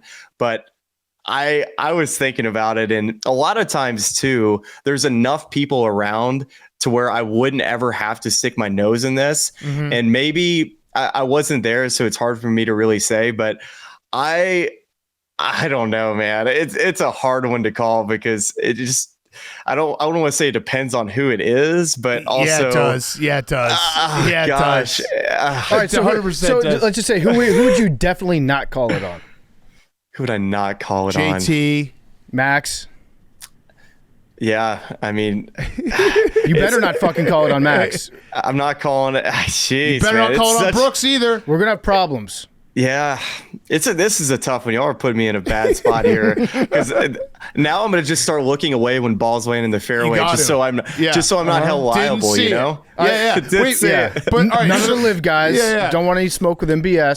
So my real question though is, and you can maybe tell me that I'm wrong, and you can spin on this. The complaints about the mud balls is like the softest thing ever.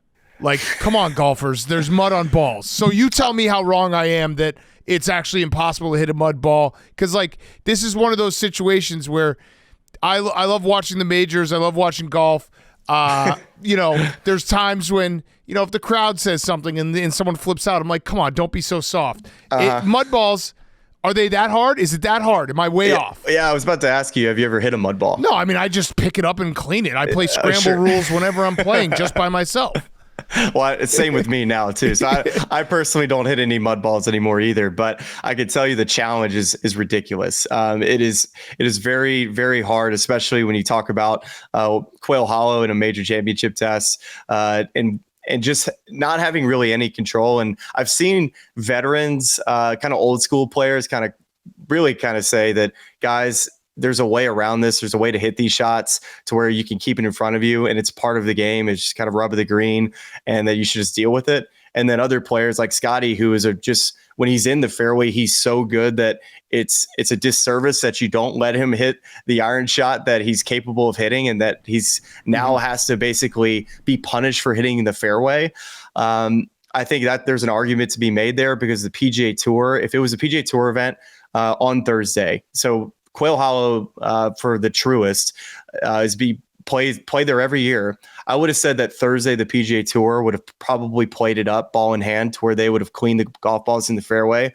But because it was a major championship and that the PGA of America is making the call on whether the ball is being played up or played down, that was a significant impact, because majors, they don't want to be defined by the golf ball not being played down, and guys just had to deal with it. It wasn't, the rest of the week, it wasn't a big storyline, but Thursday it was a big deal. That makes sense too, because I've always thought that the PGA Championship has a little bit of like little brother going on, where they moved from the last one to this one.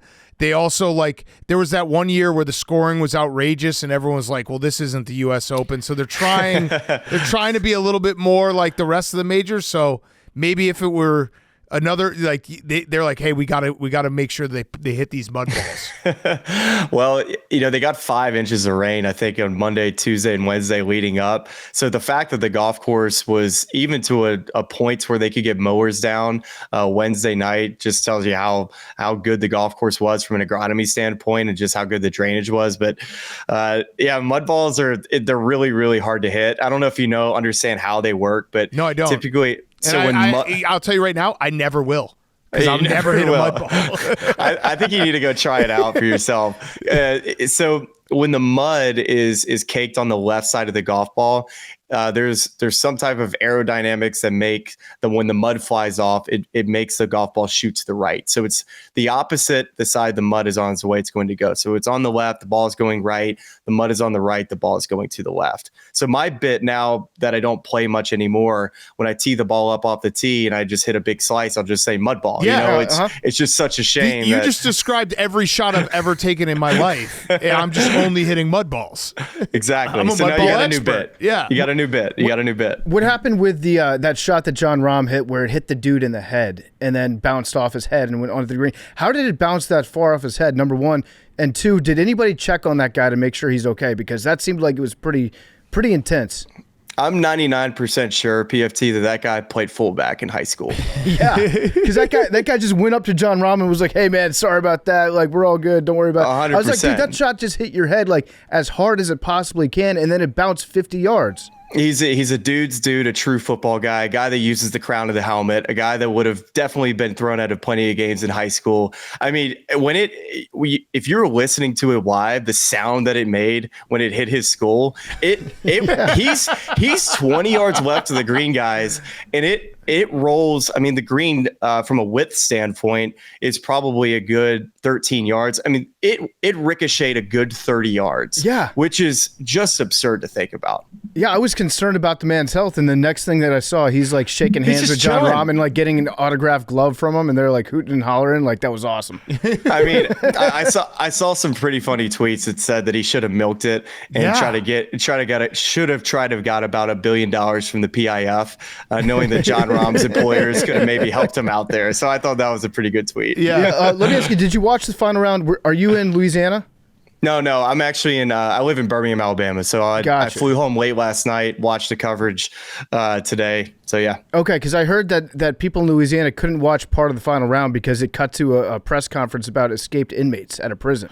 Oh, I did see that on my social media today, and I've been following the storylines. I think they've caught, about 6 of the guys that have escaped.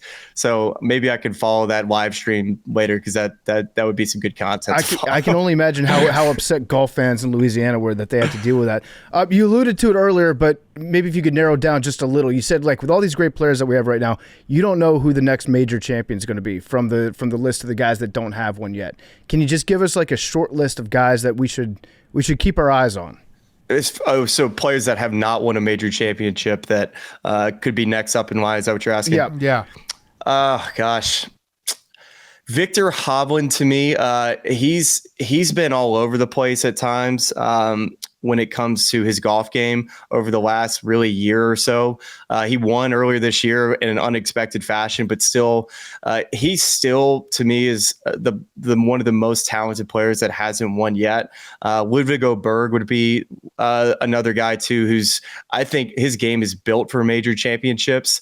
Ludwig is already contended at the Masters a couple different times. So those would be the two that come to mind first, but there's plenty of other guys that you can maybe reach on. I think Joaquin Niemann is a very talked about player from the Live Golf Tour, but he finally got his first top 10 in a major. That was a knock against him, is that he's won all this time on he won on the PGA Tour, but he's also won 5 times on the Live and had yet to have a top 10 in a major championship, and got his first top 10 this week at Quail Hollow. So maybe that's all he had to do, is get his first top 10 to maybe go win potentially at the US Open at Oakmont. I got a question. So not only Shane Lowry beat up the course, but we also saw Wyndham Clark like launch his driver. People were trying to say that was the same as when Max launched his driver. If you watch, Wyndham Clark could have killed someone. Max did it in the most like gentlemanly way, where he like tossed it up the fairway where there's no one there. It was perfect, and he also tossed it where he was walking, which was efficient. Right. Does the PGA say anything after these kind of things? Or are they like, hey man, you can't do that? Or do they're like, hey, emotions happen, what are you gonna do? Well, typically you get fined, and on the PGA Tour, the guys understand kind of what the there's like certain levels. I'm not sure what the numbers are exactly for fines, because the PGA Tour doesn't make that available. Public information on what the number is, but I can tell you that when Shane Lowry and I played together, this is the Honda Classic back in I think 2016.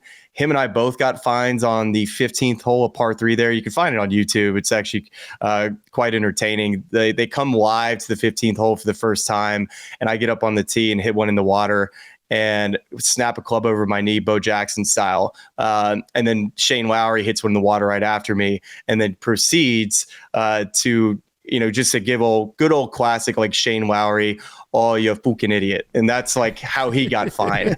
And Shane Lowry didn't apologize. I did. So he had like a double version of what my fine was.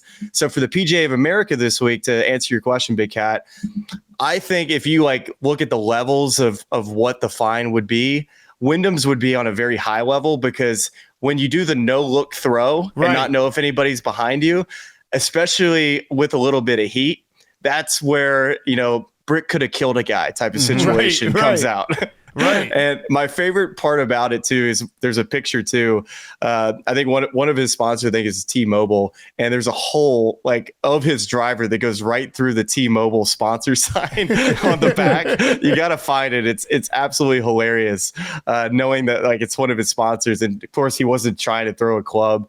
I guess he did throw the club, but just throw it right through one of his sponsors' ads, like on the back, was I thought funny for us. Yes. And luckily everybody survived. But I imagine there was probably going to be a fine. I found the video of you snapping the club here. What do you remember what iron that was? It was 7-iron. Yeah. 7-iron. So what do you do for the rest of the round? You're just like afterwards, I imagine that you have a couple minutes where you're like, or a couple seconds probably, where you're like, sweet, that was awesome. And then reality sets in where you're like, oh shit, I actually don't have a 7-iron. You can't use it. You're just hitting little chippy 6-irons and big 8-irons. That's all you're doing. Luckily for me, it was on Sunday, and so I didn't necessarily have to worry about it too much. That was a good snap. Yeah, it was. Because I would be nervous that I wouldn't be able to snap it. That's like, if you're going to go for the snap and you don't snap it, that's a horrible moment. I tried to tell the PGA Tour I was not trying to break a club over my knee. Like, it wasn't my intent to break the club. I wanted to just put it up next to my knee and just like try to act like I was breaking it. Yeah. But like Bo Jackson, I just have these quads that just unfortunately just can't match a 7-iron shaft. Yeah. This might be a dumb question, but what is the drug testing policy like on the tour? How often do you get randomized? I remember that happening often, and there would be a guy with a clipboard after your round. Typically, they would say, hey, we need to get a drug test for you. And so you go pee or whatever. But every single time it always happens. Ask any PGA Tour player. You always bogey the last hole. It just happens every time like that. To where you leave and you're just so hot and you can't turn out if you walk away from one of these urine tests to test if you or taking PEDs, wherever it is, that counts as a false, it would be or a positive test. So that's the one you can't walk away from. So you got to sit there, and sometimes you can't pee at the end of the day when it's really, really hot. You're drinking all these fluids, and so you just got to sit in there for 30 minutes, just making small talk with the guy with the clipboard. Yeah, it's not necessarily fun. We know with the NFL guys, they watch you pee. They have to be in the room and they're like, come on, let's see the hog. I got to see it coming out. I have to imagine that in golf, they might be maybe they're a little bit more gentlemanly.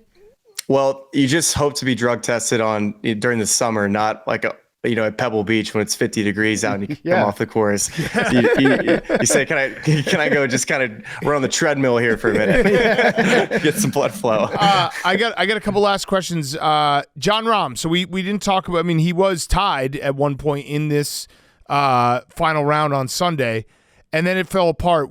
Do you think watching him in this tournament, you think he's closer to being back? Or is it like, man, this was just another moment where things just haven't been going his way ever since he kind of went to live? Well, I think you got to look at the three holes that were the most crucial ones for John Rahm: 13, 14, and 15. 13, he hit a 25-foot putt. That I can't believe how it didn't drop. Like, such a good putt. Gravity's, wind, everything's helping him out for this ball to break. Somehow it doesn't break, and that doesn't go in. And then 14.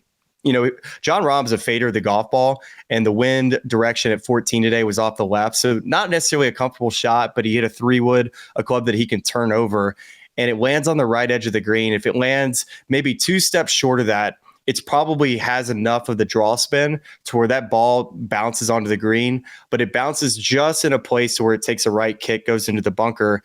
But it got far enough into the bunker to where that was not, I didn't think it was that difficult of an up and down compared to Scottie, who his ball just barely rolled into the bunker at 14. I thought a more of a challenging up and down. So it really did come down to similar type of shots. So Scottie Scheffler and John Rahm, similar type of bunker shots at 14. And then 15, John Rahm and Scottie Scheffler both end up in the same place over the green at 15. Scottie Scheffler gets up and down at 14. John Rahm doesn't, hits a poor bunker shot. And then 15, John Rahm misjudges the putt from off the green, hits it to 13 feet, hits a poor putt coming back, where Scottie Scheffler hit it to nothing. And then all of a sudden, John Rahm is in a chasing mentality heading into the most difficult part of the golf course, was forced to play aggressively, and then it just unfolded. Right. But the one thing I'll leave you with here with this, Big Cat, when you ask about is he closer to winning, he's still one of the top 5 most talented players in the world. There's no doubt about it. Yes, he can win a major. He can win the next major. That's how good he is.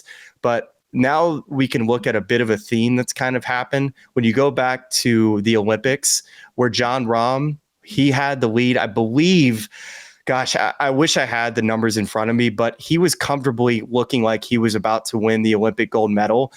And I think with 5 holes left, he found a way to work his way off of the medal stand. So Jon Rahm, leaving the 11th green, had a 7-shot lead over Siwoo Kim, who he was playing with. And then at the end of the day, him and Siwoo Kim finish at T8 at 4 under. And of course, walking to the 12th tee, he's tied with Scottie Scheffler. Right. So heading into the day, Jon Rahm wasn't expected to win the golf tournament. But when Jon Rahm was on 12, 13, 14, 15, anybody who was watching felt like Jon Rahm could have done more to challenge Scottie Scheffler to make him hit more shots on 16, 17, 18, just to make it more interesting, not only for us as fans, but to make Scottie Scheffler prove that he can hit these shots to win his 3rd major championship. Yeah. Yeah. That makes sense. It does. So how should we feel about Max's tournament? Because he had a great Friday. Right, like an absolutely fantastic Friday, and then things kind of went a little bit downhill. But I would say that making the cut and having that great day to get you to make the cut, I'm going to choose to look at this as a positive weekend for Max Homa. Oh, totally. I think he feels confident about his game. He got a little bit maybe exposed on Saturday, Sunday, which more challenging conditions, and that's what major championships do. And have y'all looked at his scorecard yet on Sunday? Yeah. Yeah. Crazy. Big Cat, have you seen that, Big Cat? Yeah, it was all over the place. All right. Because if you hadn't, I was going to try to quiz you a little bit because being 2 over through, I think it was 5 holes, and then shooting 6 over, but also making 5 birdies is the most psychotic scorecard I think I've ever seen. It is crazy. If you look at the circle, the cards that you see online with either the color coded or the circles, it's just a very festive looking scorecard. Yeah, Christmas tree on the back nine. And we ride with him, so I had him, and on Friday I was like, "Ooh, this is going to be incredible." But it was. I mean, Friday's in there. That's the thing. I take away Friday was incredible. Great round. PFT, I think it reminds me a little bit of the Washington football team and the LSU Tigers. We could play some offense, like when Max Homa, the offense is there, but unfortunately the defense doesn't show up for a time or two. So that's kind of how it's been lately. Yeah, but it's an entertaining brand of football. Yeah. It sure is. Put points on the board. Put butts in seats. All right, I got one last question. Roback question, RHOBACK.com, promo code TAKE, 20% off your first purchase. Q-Zips, polos, hoodies, joggers, shorts. Roback has great golf gear. So go roback.com, promo code TAKE. My last question I'm going to give to Hank. Hank, do you have a question for Smylie about your game? Hank shot a 93 at a member guest on Friday. No big deal. Okay, Hank. All right. Humble brag. Yeah, I just have I struggle making consistent contact and getting the ball in the air. I just hit a lot of thin shots. I don't know if you have any tips or any drills I could do to just try and get some more height in my shots. Good question. Have you considered starting to drink earlier? Maybe before you get to the golf course. Yeah, that happens. That's not usually the problem. That's usually taken care of. Okay, all right. Well, we just wanted to check that box off first, because that's where I would have started you, just to make sure that all of your limbs are, firing on all cylinders. Man, I'd have to see it. You have to send me a DM or text me just a video, because I can take a peek. I love looking at Big Cat swing. That's an easy one to diagnose. But a lot of times when guys can't get good contact and get the ball up in the air, for the most part, it's a pivot issue, meaning like your pivot's not getting through the golf ball. You're using a lot of hands and your pelvis is moving into the golf ball. I know I'm throwing all these words at you, Hank, but I can simplify it if you can just send me a swing, and we'll have you making a divot out in front of the golf ball and making the ball go up in the air. That's what I need. All right, great. Yeah, thank you. Hank, we got to help Hank. He's having trouble getting it up, so we got to get those hips and everything going in the right direction. Yeah, the pelvis. I think you accurately diagnosed it as being mostly a pelvis issue. Mm-hmm. Yes, it's a pelvis issue. That's right. That's right. All right, well, Smylie, thank you, man. We love having you on. Appreciate it, and we'll talk maybe U.S. Open or Open Championship, because you're covering both. You got it, guys. And I got to leave you with this. I was on a plane. This was, I don't know how many months ago it was, when y'all did the Andrew Luck interview. And I'd fall asleep. A lot of times I'll throw it on y'all's podcasts, and I'd fallen asleep, and I woke up to Andrew Luck doing the snap count. And not only did I wake up, I literally did one of these. And I know I couldn't have been the only person that happened to. But man, that interview was great with Andrew. That was an all-timer. You should take that sound and isolate it, make it somebody's like alarm to wake up in the morning. It threw me off, guys. It was good. I love it. All right. Thanks so much, Smylie. Smylie Kaufman was brought to you by our great friends at NASCAR. And we got NASCAR in Mexico City. Autodromo Hermanos Rodriguez is the crown jewel. Nailed that. I'll say it again. Autodromo Hermanos Rodriguez is the crown jewel of the NASCAR Mexico Series. Tight corners and fast straights push drivers to their limits. They've got door-to-door battles all race long. Anything can happen in Mexico City. We got bold moves, dramatic finishes. It's all part of the show. The fan experience is electric, passionate crowds, nonstop energy, and a celebration of motorsports culture. Tickets are going fast, so lock yours in now at NASCAR.com. Don't miss the excitement. That's at the Autodromo Hermanos Rodriguez. Feel the adrenaline, Mexico City. Get your NASCAR Cup Series ticket now for edge of your seat racing action. Secure your seat today at NASCAR.com. It was also brought to you by Chime. Everything's more expensive these days. The last thing anything wants is credit card debt. But with Chime, there's a better way. You can build credit with the money that you set aside. You can avoid interest or expensive debt when you use Chime's Credit Builder Card. It's a secured credit card with no credit check, no minimum deposit required. Start building credit with your everyday purchases and regular on-time payments, all with no annual fees, interest, or credit check at chime.com/PMT. With Chime, you can even overdraft up to $200 without fees with SpotMe when you set up a qualifying direct deposit. Turn your everyday purchases and on-time payments into steps towards your financial goals with Chime Secure Credit Builder Visa Credit Card. Get started today at chime.com/PMT. That's chime.com/PMT. Chime. Feels like progress. The Chime Credit Builder Visa Credit Card is issued by the Bancorp Bank N.A. or Stride Bank N.A. SpotMe eligibility requirements and overdraft limits apply. Chime checking account required to apply. Out-of-network ATM withdrawal and OTC advance fees may apply. Timing depends on submission of payment file. Late payment may negatively impact your credit score. Results may vary. Go to chime.com/disclosures for details. And now here's Kyle Stowers and Tyler Phillips. Okay, we now welcome on two very special guests. From the Miami Marlins is Kyle Stowers, Tyler Phillips. Boys, in studio. You guys have been in Chicago for what feels like forever, playing the White Sox and the Cubs. First of all, how's the season going? I know the record's not great, but how's the season going overall vibes? Yeah, I think the vibes are still good. I mean, I feel like we're in a lot of these games, and close to winning more of them. Obviously, you want to win them, but, I think we're pretty close. Yeah, I mean, I can't complain. I mean, I'm new to the team, got here opening day, so building relationships with guys, but yeah, like you said, I think we're in all the games. So you guys both got traded recently. You got traded last year, Kyle. You got traded in the offseason from the Phillies? I got traded opening day. Or like the day before opening day. That's crazy. Yeah. Was that that had to kind of be a bummer? A little bit. Yeah. But I mean, I heard Miami. I was like, oh, cool. Yeah. Yeah, it's pretty nice. Yeah, you can't complain. There's definitely worse places to be. Is it weird knowing that at any point you could get traded? Does that feeling kind of just suck, where it just doesn't go away, where you're I never feel fully safe? 100%. I was with family friends at dinner yesterday, and they were reading some article where I was talking about last year's trade deadline, and they thought I got traded again. Oh. And you just had a moment where you're like, fuck, this is happening again? So yeah, I mean, that's 100% a real thing. I think in baseball that you just kind of never know. Yeah. How did you guys find out that you got traded? I was trying to avoid it all spring. I was out of options. I was with the Phillies, so kind of an impossible team to make if you're a rookie and you're not the guy. Mm-hmm. Right. So it was kind of inevitable for me, it felt like. I just found out literally the last day of camp. All my stuff was in Philly. I shipped it all. Thought I was making the team. Transitioning from a starter to a reliever. I was like, oh, cool. And last day, the sixth inning of the last game, they pull me in the office hey, we claimed a guy.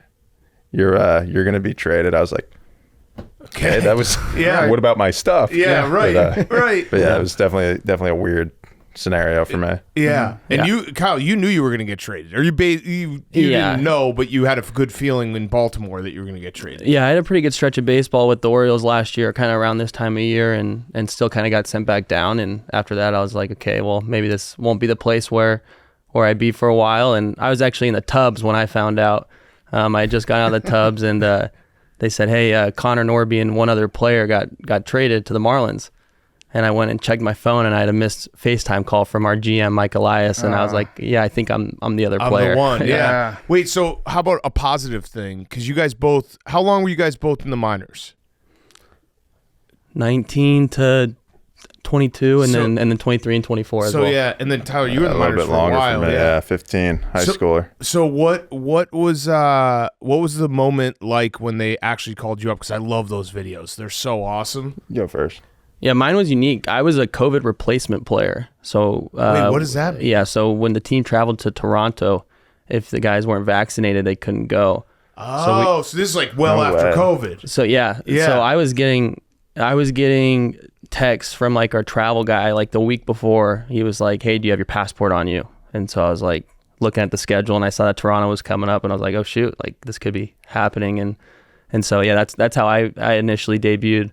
Did they do any like fun video? I would just prank. If I were the manager, I would do all pranks for all the videos.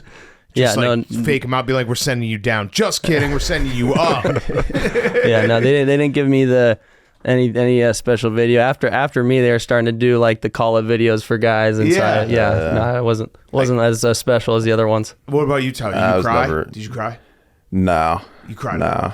I wanted to. I was trying to force something out. There's no video. I didn't see a camera, so it didn't matter anymore. It's harder to send you back down if you cried when you get brought up, right? Like it means so much to you. Yeah, dude. I mean, mine was weird though. Like I took my opt out, so I had an upper mobility. Wait, what does that mean? I told the team, "Hey, I'm not going up. I want to take my chances being a free agent." Oh, depend on yourself. Yeah, got it. Pretty much. Like I had my opt out. I think we were in Durham, and like the week before, Korea was offering me. And it was like they were offering me like the max, like for the prorated amount. I think somewhere around there. That's just really far, and I was stressing out. Like I just remember it. I was like sitting outside my hotel. My family wasn't with me, and I'm just like pulling my hair out, sitting on the steps. Like I don't know what to do. Like they wanted a decision. I got a call like a Tuesday morning. They wanted the decision the Tuesday night. I was like, I need you guys to buy me more time. I think like Wednesday, I ultimately turned it down. Pitched Thursday, did really well. And then the first of the month was coming up, July 1st. My agent said like, "Hey dude, like you turned Korea down, we're taking your upper mobility, like your opt out." So basically the Phillies had to like put me on the table for all the other teams to possibly take. And if anyone wanted me, then the Phillies had to decide if they wanted to protect me or not. So kind of putting the pressure on. So if they protect you, then you go up automatically? Yeah, you have to be on the 26 man. Oh, so you forced their hand. Kind of forced their hand. That's kind of baller. It felt weird because like I told my agent, like, whatever, man, I trust you guys. And I knew, I think like the first day that teams were interested, and now it was up to the Phillies. So the second day I was getting some calls like, "Hey, this might happen." Right. And there was like some weird scenarios where it was like, if you pitch this day, then you're going up with this team. If you pitch 2 innings this day, then you're going to be in the bullpen this day. And if you don't pitch at all, you're being traded. I'm like, okay. So I'm just, again, still stressing out. Don't know what's going on. And my manager called me on a doubleheader day when I was supposed to pitch the night game. And he said, "Where are you?" I was like, I'm at home. It's 9:30. Why would I be at the field? Right. Like I'm pitching at 7. He goes, "Well, what if we needed you?" And I was like, "Why would you need me pitching at 7?" He's like, "Oh, well, would the roster change?" He's like, "Just get in here now." And like my pitching coach just texted me like, "Hey, like where the fuck are you, man? Like you got to be here." I'm like, "Oh, dude." So I'm thinking they're canceling my start and I'm being traded. Showed up to the field, and they hit me with kind of like a prank, like you were talking about. They hit me with like, "Why weren't you here? Like you're late." I was like, "No, I'm not." And they said, "Well, you think you can do whatever you want?" I said, "No, I don't." "Well, what do you think, you're a big leaguer or something?" "Yeah, I do." And they're like, "Okay, well, good, because you are." Oh, that's awesome. But like I already knew, like I knew like 2 days before, so it wasn't like this magical thing. And then they didn't know what move they were making for me yet, so I just sat in AAA for like another 2 days, not doing anything until the team was able to make a roster move. Was everyone judging you, being like, "Oh, you're a big leaguer"? They just thought I was lying. They said, "What the fuck are you still doing here, man? What do you just like want to watch this series?" Like, dude, I don't know. The rules just the roster rules of baseball is unbelievable to me. Yeah. I've never heard of the upper mobility clause. It's crazy. People always ask, "How much longer are you going to be with this team?" And I go, "I don't know. They have control over me for forever." Yeah. It's so weird in nothing baseball. comes from them too. Like a lot of guys told me these never work. And yeah, then, because what would be the like if you do it and no one trades you, then you're just shit out of luck. Yeah, pretty much. Yeah. Now your team knows. Yeah. No, they're like, yeah, fuck this It's guy. like practice squad in the NFL, except if you have a downside to making the practice squad too. Yeah, that's crazy. With you, Kyle, when you have a different story because when you got brought up, or you made the team after spring training, right? And then you just didn't play. So they were like, we got to send you back down because you're not getting any at bats. Yeah, so that's kind of crazy. It's like I made it, but then through something outside of my control, I'm no longer in the big leagues. Yeah, that was 23 for me. I had a pretty good spring, made the team, and just wasn't playing. And I had a pretty good 22, and thought maybe I was going to get the chance to play more frequently. But obviously with the Orioles, there was a ton of good players, and definitely some mind games happens with that when you feel like you're doing everything in your control, and then still not kind of cracking the roster consistently. Yeah. What's it? I always wondered this when in minor league baseball, like, is it weird? You're playing with your teammates, and these are guys that are your teammates, but you're also competing against them every single day. Is that a weird feeling to be like, hey, I know we're all on the same team here trying to win games, but at the end of the day, like, I want to do better than you because I want to get called up before you get called up. Yeah, I mean, I think of it as kind of like iron sharpens iron. You know what I mean? Like, you're all trying to, kind of lift each other up by pushing each other. And, I've always kind of felt like for me that if I take care of my stuff, then like I'll end up where I'm supposed to be. I agree with that. I don't think that anything good really comes from like trying to compete with a guy like, oh, like I'm going to beat you out. Like, I think if you, at least in my experience, like I just try to help everyone. Like just being a good teammate, you're going to learn something from the next guy, and you don't know who you want people in your corner. Right. You don't want to like get people like, oh, like this guy, he's not a good teammate. Right. Like, I'm sure there are some guys in the minors you who can feel it. Yeah, and they get frustrated probably. Did you guys ever have a moment where you're like, it's not going to work out? Like I'm done with baseball? I feel like it happens semi-frequently, a couple different times, whether it's performance or injuries. I had a lot of injuries in the end of 23. I ended up getting like hit in the face at the end of the year, and like felt very, very far by the pitch. Yeah, like how fast? Yeah, 93 fastball. Damn. Why didn't you turn, dude? I would have ducked. That's a shitty thing for me to say. Hey, bro, did you think about turning? I thought about it, and then I actually wanted to show my toughness, so I just stayed in there a little bit longer. Kept my eye on the ball. Bounced right back up. Where did he hit you? Like kind of like in between my eye and my nose. Next time you get up to bat after that, it's got to be in your head a little bit, right? Yeah, so I missed like 2 weeks, and the rest of the year when I was facing lefties, I was like stepping out of the box like I was scared of the ball for the rest of the season, which was only a couple more weeks, but it took me a little bit to get comfortable in there again. Yeah, that's a natural reaction, I would imagine. Like if there's something wrong with you, if you get back in, you're like, I'm not afraid at all. Hit me again. Yeah, I did a ton of stuff with we had a bunch of like performance psychologists like with the Orioles or performance coaches, and a couple of them worked with the Navy. And so, it was also really humbling to talk to them about like something I was like scared of from a performance standpoint, because they're, like it's also like, oh, like you guys deal with people who actually deal with life and death. And, and so put me in a little bit in my place. I love that. Yeah. They're like, oh, you're afraid of the baseball? Yeah. It's not a grenade, buddy. Yeah. You'll be doing live rounds. Tyler, have you done sports psychology for pitching? I mean, pitchers, I feel like that's such a mental game. It's pretty big. Yeah. I was fortunate, like when I was with the Rangers when I got drafted, had a really good peak performance coach over there. Just pushing like routines, pushing all like the mental stuff, staying confident. It's weird. Like a lot of stuff goes hand in hand, like confidence and success.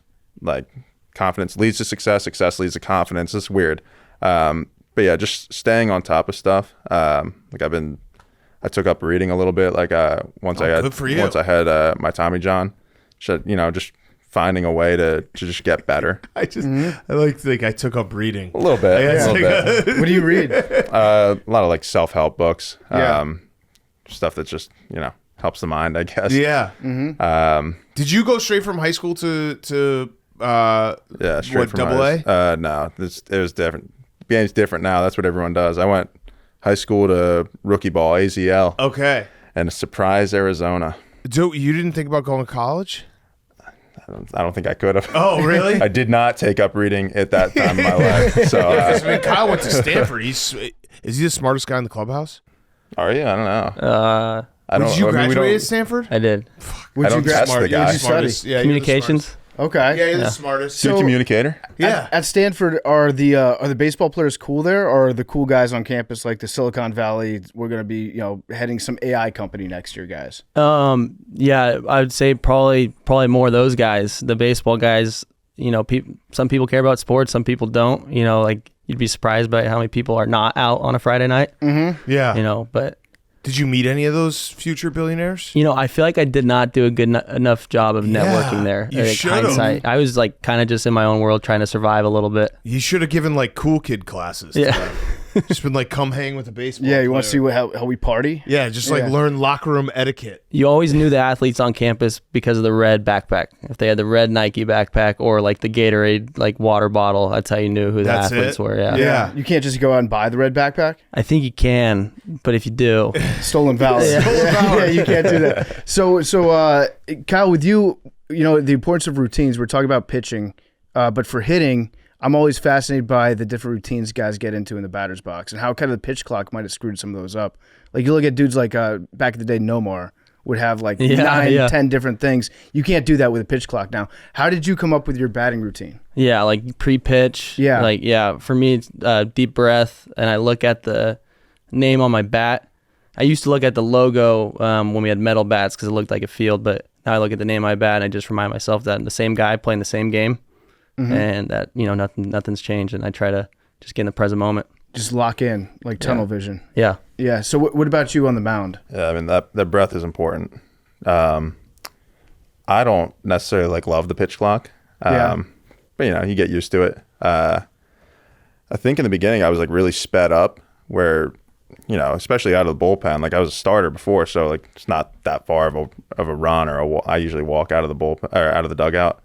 But yeah, I get on the mound, and now you feel the heart rate going, you feel the adrenaline, so you have to make sure the breath isn't fake, if that makes sense. I just try to make sure that I'm doing it so the dugout can see it, even if they can't, it feels right. And then at that point, you're in the game, you're going to war. So my thing, I took it from Mike Tyson. He's always stared his opponent down in the eyes, and when they broke eye contact, he knew he won. Ooh. So that's kind of something that I do. I'm not as scary as Mike Tyson, but it makes me feel like, hey, it's on now. Remember the Madison Bumgarner with the ump stare down? Yeah, that was awful. Which ump was that? Was that Angel? I can't remember. I don't remember. But that went on for a minute and a half. Yeah. He just stood there staring him Yeah, down. I don't know how the umpire kept that going. Respect. Yeah. Kyle, this is a dumb question because I'm assuming the answer is just going to be it was fucking sweet, but how awesome was it to hit a walk-off home run? It was wild. Oh my gosh, yeah, that was. Had you hit one before in any other level? I a summer ball of in between college season during the summer you play with a random team, and I did one then. Never in the big leagues that I hit a walk-off home run. And you hit it off a very good closer in Mason Miller. It was crazy. So when you hit it, were you did you go extra slow around the bases? I would take so long going around the bases if I hit a walk-off home run. It would take me 5 minutes. Yeah, I mean to your point, it's just felt like I probably didn't soak it in enough. I hit it, and I kind of knew it was getting over his head. I just was kind of watching to see if it was going to get over the fence or not, and kind of seeing this video, I kind of do this weird point where I'm kind of going up and down, and I can't really tell if it went over the fence or not. But it was awesome. Yeah. How fast was that pitch that he threw you? It was 101.7. Damn. What's the fastest pitch that you ever I'm sure that you've seen some fast pitches in games, but when you get in the cage, what's the fastest you've ever dialed it up to? Yeah, I feel like the machine, we try to dial it up to over 100. But it's just when you do it off the machine and it's a fastball coming, you kind of you can kind of predict a little bit more. I don't think I've ever hit a ball over 100 in a real game before, so that was cool. What was the exit velo on that? I think it was 107. That's got to feel good. Yeah. Do you even feel it when you hit it? No, you don't feel it off the bat. It's the best. It just goes with it. Oh, it's just dude caught barrel, man. Yeah. There's no feeling like it other than going down the middle of the fairway. Yeah, that's the closest thing I think that is like that. When you hit a walk-off, I have to imagine that the trot around the bases is usually faster. Because you got the adrenaline. It's you almost end up sprinting around the bases. Yeah. But if you hit a go-ahead in the ninth, then you can kind of pimp it a little bit. Yeah. I couldn't pimp that one. I didn't know for sure that I got it. Miami's a little bit bigger of a park. That would have been the only thing that could have made it better is if I knew it right off the bat and got to kind of look at it for a little bit. You'll also never be the biggest pimp in that park because Marlins man's there. Yeah, Do you that's guys true. know? You guys know Marlins man? No, I feel like he doesn't come to our games. Yeah. Is he still off the team? Like, I don't know. Is he away? They kind of fucked him over though. Like Yeah. to be clear, yeah. All he wanted to do was like throw out every first pitch. Yeah. and He offered like, Derek Jeter a 5. blank check to basically run the Marlins. Yeah. And So you want to be the GM? He wanted to be the GM. Yeah. He wanted to have Marlins Man Appreciation Day at the park. He wanted like 6 tickets for him and his mermaids that he brings. Yeah. It's really, all the reasonable stuff. 2 things missing from the Marlins is the giant fish statue in center field. I know they moved it outside the park, but the giant fish that would jump in the air at a home run, and then Marlins Man not being there. It's like, it's kind of, I yearn for the days of like 2018. You know, Marlins Man showing up to the games. That was his heyday. I have a dumb hypothetical for you guys, and this works because hitter pitcher. I don't know, you probably didn't see it, but last week Ryan Presley, the Cubs closer, had maybe the worst outing I've ever seen. He gave up 8 earned runs, a walk, 5 hits, 0 outs. So 25 pitches, 0 outs, 8 earned runs. I think I honestly could get an out before that, because it would fuck you up so bad that I'm throwing 55 miles an hour and like you'd probably fly one out. Do you think that's fair? I think that's fair. I mean, position players. Have you seen the position players when they come in? Yeah. It's the weirdest thing. Like if usually when you bring in a position player, your team's giving up a ton of runs, right? And the position player will come in and get 3 outs super quick, and everyone's just like, right. So we've been doing that the whole time. Sanoja's one of our good relievers. Yeah. So you think that I could get a single out in a big league game? And again, it's obviously not like I'm striking anyone out. It's just they would hit one to the warning track. I think you get 3 outs. Yeah. Like honestly. Max has to do that against a AAA team. The ball is bound to go to somebody. Yeah. Like there's no, like it just goes against odds for the ball to just keep landing in the grass somewhere. Well, it's like the weirdest thing because like when you face a position player as a hitter, it turns into like this like fear-based thing. If I don't want to strike out, what if I get out? Versus like, you know, when you're facing a real pitcher, you're like, you don't think about it. You're locked in, yeah. And you know that he's going to be actually planning his pitches, and you can kind of like get inside and say, okay, feels like a fastball. This feels like maybe some off-speed stuff. If it's a guy from the outfield, it's like, here comes some junk that I'm not going to have any idea, you know, how to hit. It's going to be 55 miles per hour. Right.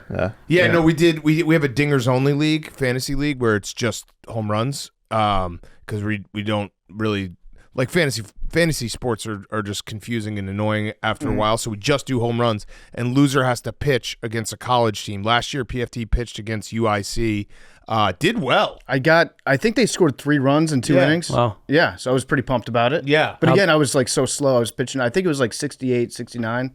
Yeah. Nice. But I was pretty wild. Yeah, it was pretty nice. Yeah. Big Cat was behind the plate, so I had a nice big target. Yeah, Nice. I did drop a third strike, but threw him out after. Yeah, so there that you was go. good. Sick. Pretty There much you a go. double Very play. nervous. Yeah. Yeah. Very How nervous. bad did your arm feel after? It was very sore Yeah. the next day. Very, very sore. Yeah. Was that all you had?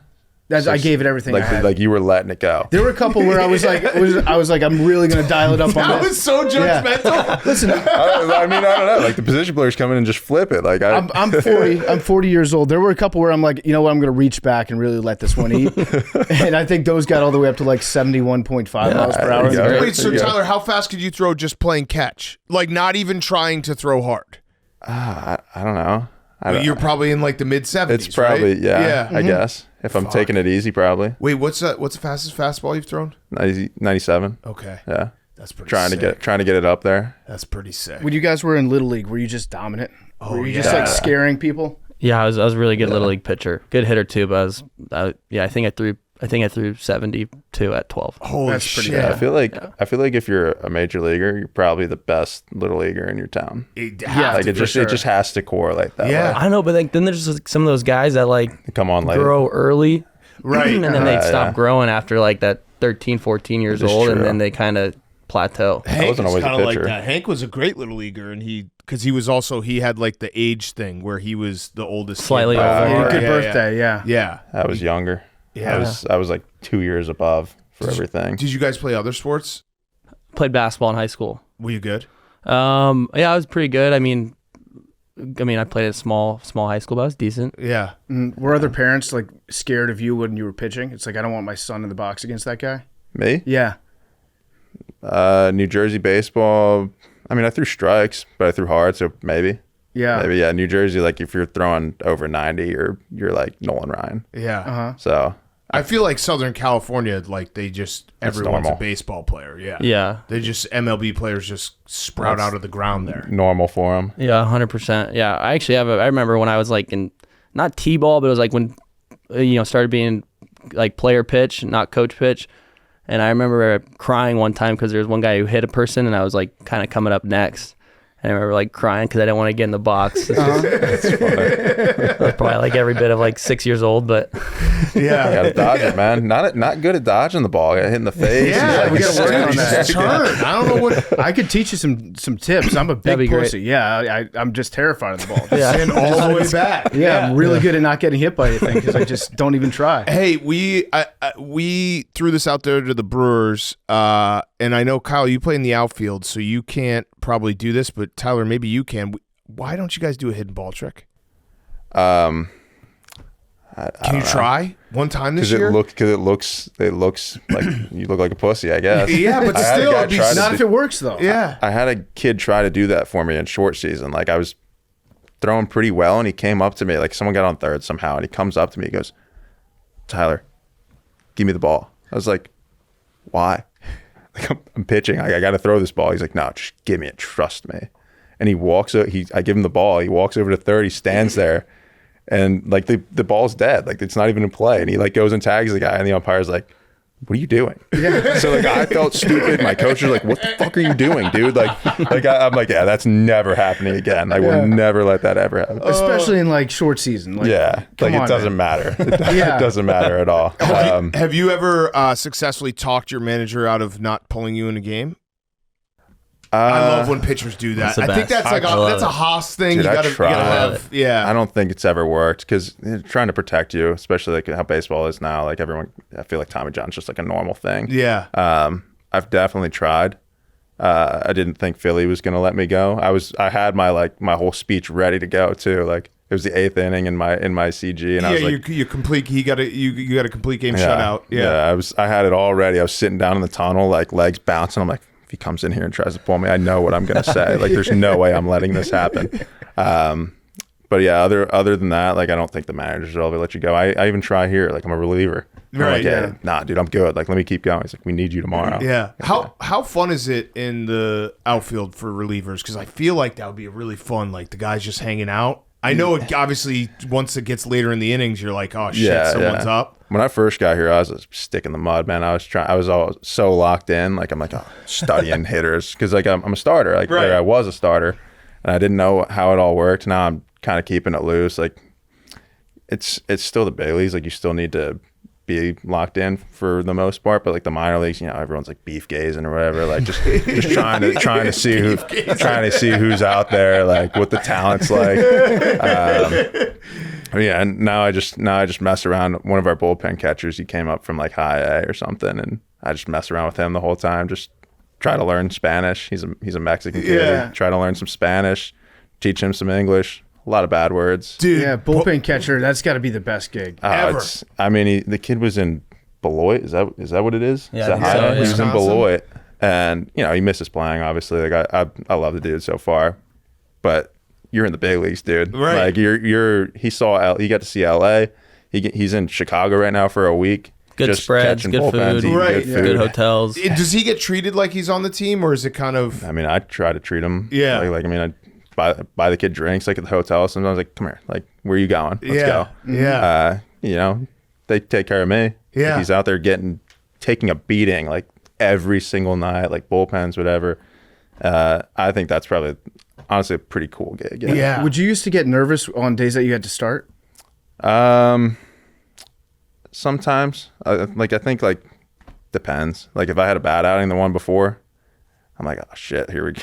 Fuck, man, I hope this doesn't go bad again. I think like Seattle last year, I got banged up, and I had LA literally like the Dodgers the next series or the next game. I was like, fuck. Yeah. Dude, I got Shohei leading off. I was like a little nervous, but once you throw the first pitch, you're good. Yeah, I feel like that's got to be a change mentally, going from being a starting pitcher to a relief pitcher. It's like you could, any given day, you go to the ballpark, you could have the ball in your hand. Yeah. See, that's where it's different. Like starting, I knew how to it was like a build up. Yeah. Relieving, it's like you could go in at any point. We don't have many like set roles with this team. Like everybody could go in at any point. I just know that I'm one of the longer guys. But if they need me in a close game, it's like you got to be ready for that. And like you feel the blood flowing. I don't think it's a little nerves, little butterflies, but it's a lot of just like the adrenaline. Like you just feel it like leaving your brain, just coursing through your body. It's crazy. Do you pitch differently coming in as a reliever as opposed to getting a starting? Like if you're starting the first inning, top of the first, you know who you're going to be facing. Yeah. I mean, all the game planning is a starter. I was talking to Matt Strom about it last year. So yeah, starters like the SWAT team, man. Like you get everything, all the planning, like you know the map of everything, you know who's hitting what, who isn't. Relievers, you pay attention to the game. But he told me, hey man, just go in and throw your best shit. Like you got your plan. If whatever you do to lefties, do it to lefties. Whatever you do to righties, do it to righties. Like just go out there and try to throw it as hard as you can. And don't bring the team velo down. Don't bring the bullpen velo down, and don't bring the ERA up. I was like, okay. Yeah. Cool. Kyle, how many home runs are you going to hit this year? You have 7. Yeah, 7. I think so.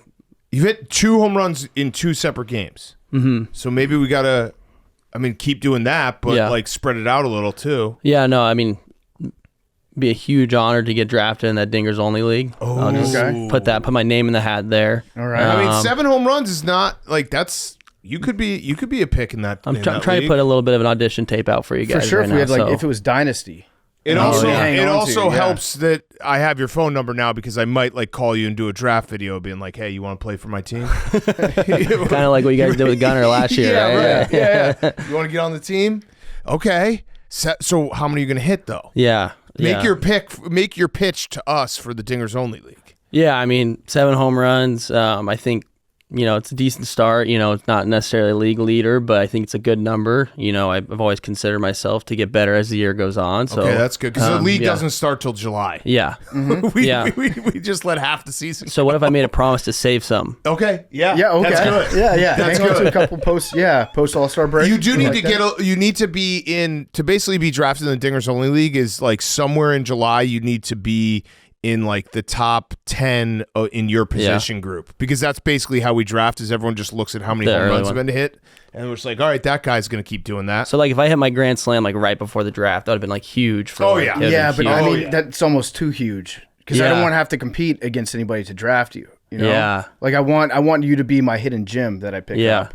But if you got to hit a couple grand slams and I would probably encourage that. Yeah. No, in all seriousness, I think like 20 is a cool number, but I think I have the ability to do more than that, but bullpen's been talking. We're putting a bounty out for like 35. I'm serious, dude. We play the hat game out there. There's a hat down for you every single at bat. Oh, yeah, I know. Not to put pressure on you, but that is $20 coming out of all of our pockets. Yeah. Mm-hmm. Well, if I start to play poorly, I'll just blame you guys then. Okay, that's that's fair. I'll take that absolutely blame. fair. If you ever need BP, we got you too. Yeah. Tyler, we got to bring up your son hates Blooper. Yeah. Is he scared of him or he hates him? Maybe a little bit of both. Shit, we can't show weakness. Maybe a little bit of both. He just hates him. Well, now he's getting bigger, so I think he understands. Right. Like I've tried to groom him into a fanatic Blooper's guy. getting bigger? He's fat. Well, Blooper's a fat fuck. ass. Yeah. No, my son's getting bigger. He's getting a little bit more brave with mascots. Okay. And I've had the conversation with my girl too. Like, she thinks I'm lying. I don't know. You guys found an article? Was it in an article that I said that? Yeah, I think you say, you had an article. She would have told me that. I was playing. How would I know? But yeah, I think he just doesn't fuck with him, man. Yeah. Like I've groomed him to like the fanatic, man. That's my guy. That's like a smart kid, a 4-year-old being like, I don't fuck with that fat fuck Blooper. He doesn't like any mascots, but the fanatic he's friendly with. Okay. Like a little bit more so than the others. Yeah. Yeah, so you said after your MLB debut about your son, he was crying after the game. I was hoping it was happy tears, but he was really just scared of the Braves mascot. Yeah, that sounds about right. Like he doesn't watch.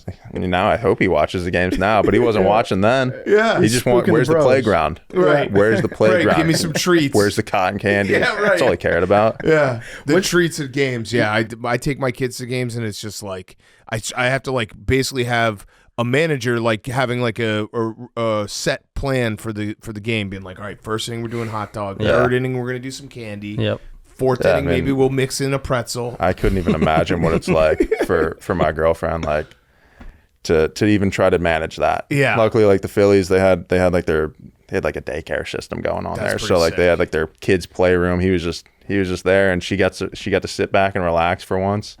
But like the minor league games, that's got to be miserable. Yeah. What's the biggest difference behind the scenes for you guys going from minor leagues to major leagues? Like the spread in the clubhouse. Yeah, spread is definitely huge. Yeah. Spread, flying commercial, like you're usually flying out like 6 a.m. on Mondays. Oh, dude, the bus rides were brutal. Yeah, too. longer bus rides. Locker rooms aren't as nice. Hotels aren't as nice. Food's not as good. Yeah, you pretty much just turn into a king like overnight. Yeah, it's like cool. Pays less. Yeah, pays less. Who's got the best clubhouse in the majors? I'd say for visitor, Yankees or Rangers. I've heard the Yankees. The Rangers brand new. So yeah, Yankees just have their food. The visiting food there is unbelievable. Do you think they do that on purpose, trying to fatten you guys up? Yeah, for sure. Slow you down. What was the spread? It's always like some form of steak, fish, and like chicken, and then sometimes there's like a pasta bar, and then there's a carving station. It's crazy. Do you get carvings? I would get so fat. Do any teams have like a frozen yogurt machine? 2 of them. The Red Sox. Yeah. Okay. And the one we just went, Seattle. Yeah. That's sick. Yeah, they got like Oreos and M&Ms for. That's so sick. Yeah. The guys have been trying to get rocks. one. Yeah. They've been trying to get one in Miami. Yeah. I want to be in Major League Baseball just for the ice cream. Just for the spread, man. Yeah, that's pretty sick. It's like a golden corral every time you go to a different ballpark. Yeah. I mean, you always have options. It's crazy. How long after a game does it take you guys to like actually wind down and go to sleep? Is it like, are you wired for a long time? Yes. I mean, pitching, yes. I don't know how you guys are because you play every day, but pitching, once you're out there, I mean, you're at the earliest, it's like 2:00. Really? Yeah, like you're just wired. I usually just go home, get on the game or something. Yeah. Wire myself up a little bit more until the crash happens. Yeah, I usually stay up till about probably 1. I'd stay at the clubhouse for a little bit while after to try to wind down so I don't bring anything home to my wife. Yeah, that's smart. That's a big thing, man. That's very smart. I think like a lot of guys try to rush out. Like I don't know what you're rushing to. Because we've been in there, yeah. And it's like, like 30 minutes after the game, like where is everyone? Yeah. But I picked that up from like Nola. Like he had his little corner. He had a little whiskey corner where a lot of the guys would just go over there and you just decompress, talk the game. Right. And it's good for team building too. Like, I like talking about like the game for sure with someone. Yeah. What game do you play when you get home? A lot of them, mainly COD. Yeah. Nice. But you got a squad? Couple boys back home. Yeah. Big Soldier, Vin Merckx. I'll shout them out. It's my guys. I got DeMayonnaise. Yeah. DeMayonnaise? Yeah. Couple boys from back home. Shout out DeMayonnaise. Yeah. DeMayonnaise, you said Big Soldier? Big Soldier. Yeah. Soul, like Soul. Of course, yeah. Yeah, of course. Love that. Yeah, man. We get going. Those are my late night guys. DeMayonnaise is married now, so he's the daytime guy. If I would love to see him DeMayonaise wedding. Just mayo everywhere. Just mayo on mayo. Mayo cake, yeah. Yeah, man. It's a lot of gaming though. That's like one of my vices. Yeah. Max, do you have any questions for these guys? Because Max at one point wanted to be a big leaguer. He played college ball at Hofstra. Naturally. Matt Stairs with the CAA. No big deal. Shout you out got any Matt questions Stairs. about big league life? I mean, I didn't really have many questions about big league life, to be honest. No? I mean, I never really thought I was going to be a big leaguer. I just wanted to play college baseball just to like tell people I played college baseball, and then when I got there, I was like, this sucks. That wouldn't be the first time I heard that. No, So that I played redshirted 1 year, played 1 year, and I was like, this is it for me. You said summer ball. Summer ball's the worst. The first year I didn't want to do it, and then I just didn't play my freshman year a lot, and I was like, okay, I have to do it. Why is summer ball the worst? Just because you're living in someone else's house? Because you play so much baseball all year round, and you're like waking up at 5 a.m., and then you finally finish the season, and you're like, nice, summer's here. And then it's like, nope, you have to move to like Wisconsin, live with a host family, and play every single day again. What's that like, moving into just a totally random stranger's house and being like, hey, I'm kind of going to be a son for you for 2 months? I've been pretty lucky with my experiences, but it is different. It's just weird going into it, and you're kind of just like, you have your bag and you walk in and you're like, well, nice to meet you. And And do those families get paid? Do they get a stipend? I think so. They get some form of compensation. Yeah. I think they're big fans too. I mean, Yeah. like I did it in the minor leagues, short season. You hear some crazy stories about like guys like staying with like families that have like daughters or you hear some crazy stories. There was one I threw out a first pitch when we used to live in New York, I in the Hamptons, and that seemed like a pretty good summer league.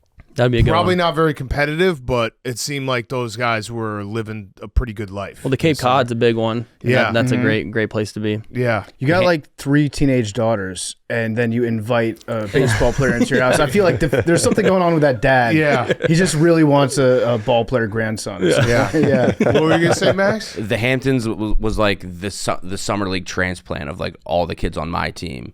Yeah. And I like chose not to do the Hamptons League. Why? Well, I went to California. I played in like the West Coast League. Yeah, that's what I played there. Yeah, and I thought that it was going to be like way better baseball, but it was brutal. I lived in this house with like 15 other guys. What team did you play for? We weren't even like it was also this guy like pitched me on the West Coast League. It like wasn't a real West Coast League team. Oh, okay. It was the San Francisco Seals. Stephen Kwan was on my team though, so that was cool. Oh, really? Yeah. That kind of sounds like the California League.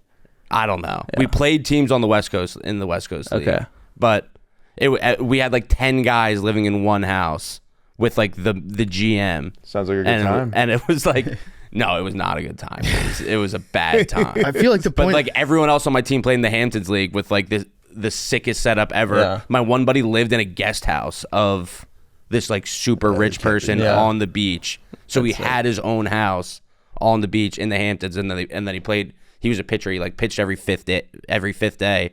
And then just chilled so hard. That's pretty good. Yeah. Sounds like a big leaguer. Yeah. Is the point of summer ball if you're a hitter just to track pitches all the time? Because if you don't track pitches, that's a big part that you lose. Yeah, I think you just like generally speaking in baseball for hitters is just getting as many at bats as you possibly can. And so like you see guys like if they get injured like and miss a lot of the season, they'll go play winter ball now and like the DR or something like that. So I think it's just always about getting as many at bats as you possibly can because pitchers need more rest time for their arms and hitters you can just keep going. Get back. Yeah, we were talking to Schwarber when he came. It was after he came back from his ACL, and he said that when they were thinking about bringing him back up for the playoffs, he just stood in the batter's box and would track like 1,000 pitches, not even swing, just to watch see his pitches eyes. come in. Yeah. Yeah. What's the longest you've ever been without stepping into the box, whether it's against the machine or a person? Yeah, I would say during the off season, I usually don't pick up a bat from October till I try to get as close as I can to January because like when I start picking it back up, I can't stop thinking about it. Yeah. So usually about 2 months, I'd say. Yeah. Yeah. All right. This has been awesome, guys. I got one last question. It's a Roback question. RHOBACK.com, promo code TAKE, 20% off your first purchase. Roback.com, promo code TAKE. This is a good question because you guys are obviously in different spots during the game. Kyle, you're in the dugout. Tyler, you're out in the bullpen. If there's a brawl, what's your move when you I love when the bullpen runs out. It's always so funny because you guys are always so late and it's just like it's already over. But what's your move? Are you trying to brawl or are you just going and just trying to separate things? Have you been part of one? I've been a part of benches clearing. I can't remember who it was with. I think it was the Blue Jays when I first got called up, and I was in the cage because when you're coming off the bench, you're kind of getting ready to pinch hit potentially, and you know the inning ends. We see it on like the live feed, so I'm like strolling down the stairs, and I get down the stairs, and everyone's out of the dugout, and I see everyone's on the field, and I like run on, and you kind of see me running on late, and I was getting texts from people going, "Oh, like you're the last one out of the dugout for benches clearing." Yeah, so I think my goal is just to get out there early. Yeah, get out there early. Try to find work. Look busy. Yeah, as you're out there, like find one guy that you can just kind of grab his shirt. Yeah, hold one guy a little bit. Yeah, maybe say a couple like obscenities, and that's Dude, I wouldn't mind. I wouldn't mind getting in a big old fight, man. Yeah. I've never been. But then you got to get out there earlier because the bullpen is late. Just before the pitch is even thrown, just start running at the pitcher. Yeah. Like I can feel it's about to go down. John Boy had a breakdown of the Orioles and the Yankees one recently, and you see the bullpen, like the Yankees waiting for the Orioles guys to get down the stairs, and then like they're all like running right next to each other. It's like, hey, we could just square up right here. Yeah. There's two fights going on now. I wouldn't mind it though. Like I've had a lot of thoughts about this. For some reason, as a starter, like when I was on the mound, if it was me, I think that I'm like John Wick. Like the guy's gonna come at me with a bat. I'm gonna like catch it under my arm, like elbow him like Nolan Ryan. But yeah, no, I mean, it's good to be mentally prepared. I want to get gotta be mentally prepared. I took some jiu-jitsu during spring training. Yeah, Love that. the Phillies had a guy there, so I'm ready. You might see me like just like crawling on the ground, just scooting around. Nah, I'm ready. I'm ready for whatever. I want to get in one. The shoving or like just like the bouncing around in a circle, just it doesn't do it for me. You want to be where the action's at. You gotta make an arrangement with the opposing bullpen before the game. Like, hey, if shit goes down, it's you and I. It's like hockey's and goalie. You got to pick the biggest guy. Yeah. You either pick the biggest guy or don't show up. Yeah.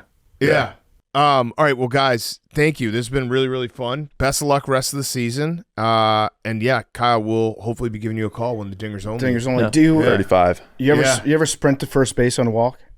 No, I love when people do that. That's a big thing. That's a big thing for my team. Okay. When we're scouting guys, that's the number one thing we look for. Okay. Yeah. Usually I kind of like throw my stuff like a little bit of like pissed off that I don't get to hit. That's kind of like, kind of like the vibe I try to get out. But I'm going to take that into account. Yeah. Put my bat down and just sprint, and then I'll take off my 90, stuff. Yeah. If you just do it once, I think that's enough to get you to the top of my big board. Yeah. Okay. Or for the fight, maybe just walk to first. Ooh. Just piss the pitcher off. Yeah. So you get that Stand fight down. The stare and walk. Yeah. Walk real slow. Because you're pissed off that he walked you. Like literally go in slow motion.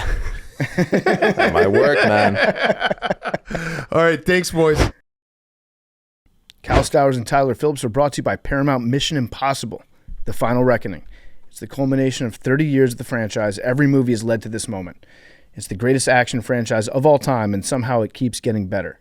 You got bigger stunts, crazier action, cooler locations. It's the biggest, most insane practical action movie ever made.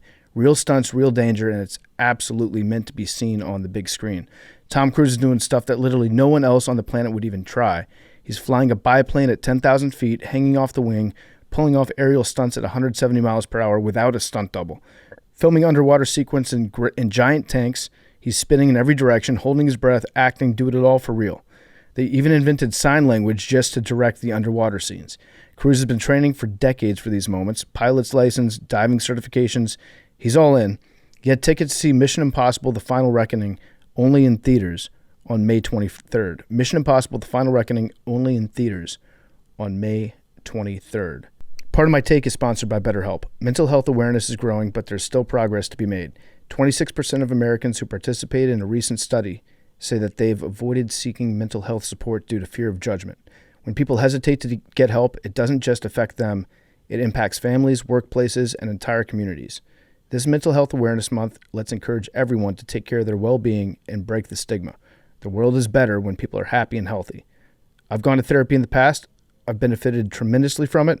I would recommend anybody out there that's thought about it, give it a shot. It might help you. BetterHelp has 10 years of experience matching people with the right therapist from their diverse network of more than 30,000 licensed therapists with a wide range of specialties. We're all better with help. Visit BetterHelp.com/PMT to get 10% off your first month. That's BetterHelp, HELP.com/PMT. All right, let's wrap up. Max, bachelor party. Give it to us. How was it? It was great. How's the nice ankle? boys weekend. The ankle is better. We were playing some backyard football. Mm-hmm. I was playing quarterback. We had like a 3 Mississippi rush the quarterback rule. The pass rush came. I tried to do a little cut, and then I rolled my ankle one way, and then I tried to get back to it, and then I rolled it the other way. Max coming back with a foot injury was like minus 6,000. Yeah, but it feels a lot better today. I'm walking pretty normally. Did you get? You were laying it on thick. Yeah, you were laying on so thick. You like skipped into the office today. The clip you posted on Saturday, I was like, oh, he's out for like a month. That's how I felt. That's 1,000% how I felt. Did you see the picture of it? It was massive, and the entire bottom of my foot was purple. It might just be your cankle. It was purple. You think my ankle is just purple? Might be. Frank the Tank. Did you make any lifelong friends? Yeah, of course. Who knows? Shout out to the AWL. So of course. Who knows? Tell us about the setup. It was about as like cabin in the woods vibe as you could like possibly put cabin in the woods. Best bachelor party. So it was a cabin in the woods, is what I'm hearing. Yeah. But like when I said we had to go to a Walgreens on Saturday, or we had to go to a pharmacy on Saturday morning, and you could say Walgreens. The closest pharmacy was 25 minutes away. Yeah, that's the best bachelor party. Yeah. So when you're with your boys and there's not like let's go out to this bar and then everyone gets separated. It's like just the boys hanging. It was great. We played beer dart where everyone just sits in a circle on a lawn, and then we all had Trulies in front of us, and then we were throwing darts at each other. And if you hit the dart, you got to drink the Truly. We played football. We played wiffle ball. Wiffle ball's the best. People were playing hoops, and then we just did like a bunch of drinking games. It was great. It was it was great boys bonding sesh. Did you make a speech? Oh, did you? I made no speech. There were no speeches by anyone. Do you think you represented us well? Like they walked away from it being like, Max is a cool guy. Those guys are awesome. Yeah, of course, we had a great time. We started putting on like YouTube highlights at the end of the night. We watched like John Wall highlights, Lamar Jackson It was the perfect summation of a boys' night. Yeah. And then what about the wild card? The wild card was crazy. The wild card was everything I was expecting the wild card to be. He wore a dart to his ankle and he just kind of like let it sit there. We have a PMTV coming out on Thursday. Love that. Jack actually got that part on camera. So you guys were playing lawn darts, and then somebody got hit in the ankle with a long dart, and they were just like, "Fuck it, we ball." Yeah, he also chose to go barefoot when everyone else was wearing like long pants and shoes. He was wearing shorts and no feet nor socks. Love that. He had no feet or no shoes. Yeah, no that would have been crazy if That's he had no feet. That's a true wild card. That would have been crazy if he had no feet. No, it was good. I wish I could have played paintball on Saturday morning, but I'm telling you, yesterday morning I couldn't walk. All right, so we should see how this video does. If it does well, maybe we'll run it back for another punishment because it seems like it was good time and it was good time for the AWLs. Yeah, no, I think it was good all the way around. That's awesome. Good job, Max. Yeah, love my boys. And he's walking pretty much actually normally. Yeah, Me? He's fine. Yeah, you're fine. You guys are the worst. What do you mean? I walked in today thinking that you were going to be like on crutches, and you didn't have a limp. I know. I felt like that's good. I wasted like thoughts and prayers. I walked in, you were practicing post moves. Yeah. What? You were doing the dream shake on the baseline. Now we're lying. Now we're in fiction. On this show. Now we're in fiction. All right. Hank, we didn't ask. Did you have any last thoughts for Mr. Bing Bong? No. What? A worthy adversary, at least? Worthy adversary, yeah. He earned that win. Shouldn't have taken Game 5 off, but he made good content. He won fair and square. Have you moved on from thinking that he's around every single corner? Yeah, I'm happy I don't have to see his nonsense anymore. Yeah. Bing bong, bing bong, bing bong, bing bong, bing bong, bing bong, bing bong, bing bong. Hanky, I'm always here. I'm never leaving. I'm inside of you. I'm like a parasite. That's so fucked up. Bing bong, bing bong, bing bong, bing bong, bing bong. Oh, he took off his headphones. I want to make a promise to Hanky and all the AWLs. This is it. Mr. Bing Bong's gone. Thank Christ. He has no connection. So you're just giving up on the season? No, well, he's found a different show. Yeah, I'll be moving on to another Barstool show called Mostly Sports, where their co-host.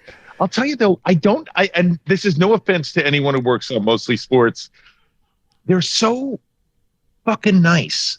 Like I'm feeling like Bing Bonging Hank is like something the entire internet needed me to do. Like they were all rooting for me.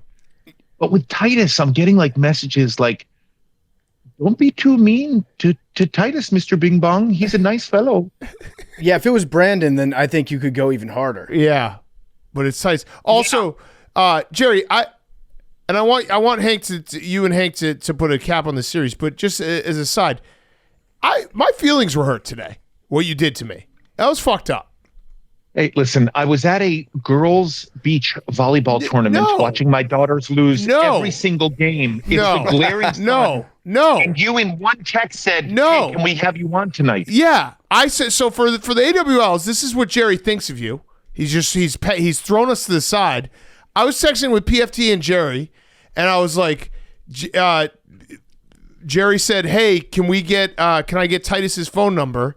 And I was like, yeah, no problem. I made a light joke being like, no problem. We'll have Josh Duhamel on to talk about the Knicks this series. We don't need you anymore. I mean, we would take you, but we don't need you. You've just gone on. And then I said, hey, can you come on tonight to a final blow to Hank? And no response. And then I put him on. No, hold on. Then I put him on a text with TJ, the producer of Mostly Sports, being like, hey, TJ, here's Jerry, TJ. We're family here. Want to make the connection so that Jerry can go on Mostly Sports. Jerry responds to TJ instantly, being like, whenever you need me. Still no response on the text with me and PFT. And then I texted PFT on that text chain. I was like, Jerry's responding to another text chain and not responding to us here. It's hurting my feelings. And then like an hour passed, and he responds again to TJ and not to us. You know who's really good at responding to text, Big Cat? Yeah. Adam Schefter. Yeah, good point. He is really good. Point. That guy never puts his. He's got two of them. Point. 2 phones. Oh my God, PFT, you're so right. I forgot that Jerry was here. Sorry, Jerry.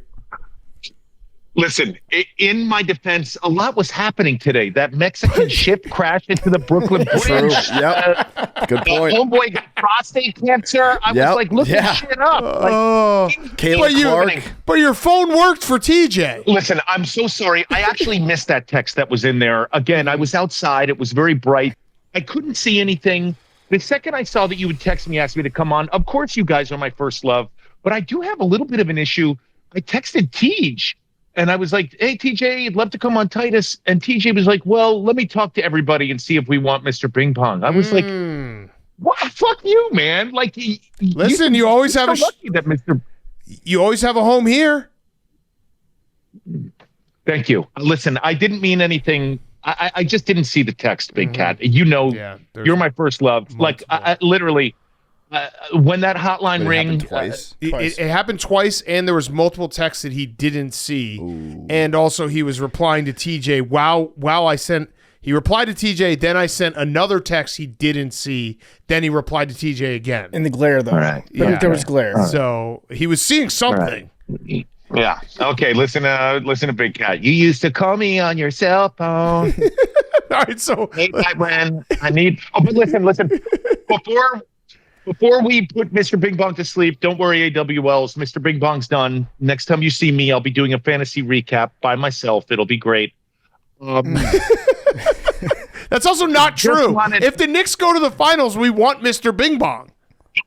Listen, I do have to say, I read all the comments. AWLs, I read your comments, and some people are really sick of Mr. Bing Bong. Okay. All right, like Hank. Hank's writing those. You're a lot of burners. Yeah, Jerry. You just listen. Whatever way the wind blows is whatever you're doing. Like, I'm retiring Mr. Bing Bong. Oh, he's back because I got one comment. Hey, listen. I took one game off. I didn't feel it would be right to do that to Jason Tatum. I mean that was fucked up voice notes to them privately. That's not for air. Yeah, not for air. And we haven't disclosed the context. We have not said any of them. Not for air. Oh man, wouldn't it be fun to just do, hey, Dr. Bing Bong here. So yes, it was a complete tear of the tendon, and Porzingis has terrible disease. That was pretty funny. Bad. Yeah, it was good. That was the for air version of it. Yeah, that's for air. All right, so let's finish this series. I just wanted to, as we say goodbye to Mr. Bing Bong, Hank, is it okay if Mr. Bing Bong just has one last conversation with you as the Celtics season is now over? Yeah, let her rip, Jer. All right. Hey, just remember what the AW said to you in the comments before you start. Hey, Hanky, Mr. Bing Bong here. You know, it's kind of ironic, the Celtics season. It turns out the Celtics' Achilles heel was, an Achilles heel. Bing Bong. You know what the problem is with the Celtics after that terrible, horrific injury is that no one took control of the team like Jordan is taking control of Coach Belichick's life. Bing bong. Yeah. Jaylen Brown. You know what? Jaylen Brown. He was supposed to pick up the slack after that horrific injury. You know, I mean, all he was really good for was jerking off Josh Hart. Bing bong. It's a good one. Hey, Hanky. 1 for 3. Word is your boy Robert Kraft saw that Jaylen Brown, Josh Hart play, immediately saw him jerking him off and wanted to hire him. Bing bong, he loves getting jerked off before games. Who doesn't? Bing bong. Hey, yeah. Listen, Hanky, I got to say, I've noticed on the show there's a lot of tension, a lot of friction between you and Max, a lot of back and forth, a lot of friction, just like Jaylen Brown's hand on Josh Hart's stick. The friction. Oh, big man. Yeah. Hey, Hanky, I wanted to apologize. Game 1 of this series, Mr. Bing Bong blew out your eardrum just like you blew it with Tiffany. Yeah. All right, yeah. Hey, Hanky, you know, this That whole had to be series. closer. No, we got a couple more here. Hanky, you know, it's so interesting. You know, the Knicks and Celtics going toe-to-toe. Yeah. Speaking of toes, Tiffany, show us your Tootsies. We want to see your Tootsies. We don't want to pay for that. Give it to us for free. By the way, I just want to say I'm getting out of Big Bong character. Yeah. I've been on X now for, you know, usually I do a TV show and they're like, hey, will you live X and all this stuff? And like maybe I get like 10,000 likes and everything. When the Knicks won game 2, and I just started screaming, show us your Tootsies, Tiffany, show us your Tootsies. Literally, it's, by the way, I think there's like 2 million views on that. Yeah. It's just me going, show us your Tootsies, Bing Bong, show us your Tootsies, Tiffany. Why won't you show us your toes? You've hacked the algorithm, yeah. Oh, yeah. Okay, here we go. Here's a big closer. Are you ready, Hank? This is it. You and the AWLs don't have to endure Mr. Bing Bong anymore. I'm still working this one out. All right, let me figure it out. Okay. Hey, Hanky, I saw your boss. I saw your boy on Club Shay Shay on Shannon Sharp's show. It's so interesting. You know, your boss and you, between the Celtics and Shannon Sharp, you love chokers. That's actually a good one. Hanky, I love you. We are drafting Drake May, and I'm going to send you your hat, and I got a little picture and everything. I'm going to send you a little package for all you endured. I'm sorry I allegedly hurt your eardrum, which just ended up being a head cold. Yeah, it's all right, Jared. Congrats. Also, we were talking earlier in the show about Librarians, the next chapter. And I was wondering if you could give us any context on Librarians, the first chapter, because I got worried because I said it looks terrible, and they said Rebecca Romaine's in it, but it was actually that's who the still old doesn't one. follow us, by the way. But what should we be expecting with the Librarians? What is it all about? She's tweeting at us, but she doesn't follow us. Pretty rude. You know, my wife was in the original series, The Librarians, and this is the reboot. My wife knows everyone who's involved, so we don't want to say anything rude. But we haven't seen it, but I'm sure it's good. It's a great franchise. I'm sure it's good stuff. Hank's gonna be watching. Yeah, for sure. Yeah. Look at us, Hank. What a ride, huh, Hank? Yeah, what a ride. What a ride. Who would have thought? Who would have thought 2 weeks ago in Arizona, this is where things would have ended up? Man, it's crazy. Jerry, do you want to participate? This is the end of the show. You want to participate in numbers? 3. Yeah, let's go. Oh, who said 3? Somebody already said it? Yeah, Hank did. Shoot. Let me go. What was it? 20 last week? Yeah. Let me go 20. Let me go 23. Okay. I will go 6. I'll go 75. I'm gonna go 90. I'll go 1. I'll go 99 Pug. Hey, Pug. 44. 21. What's up, Jerry? What was your guess, memes? 6. Knicks and 6.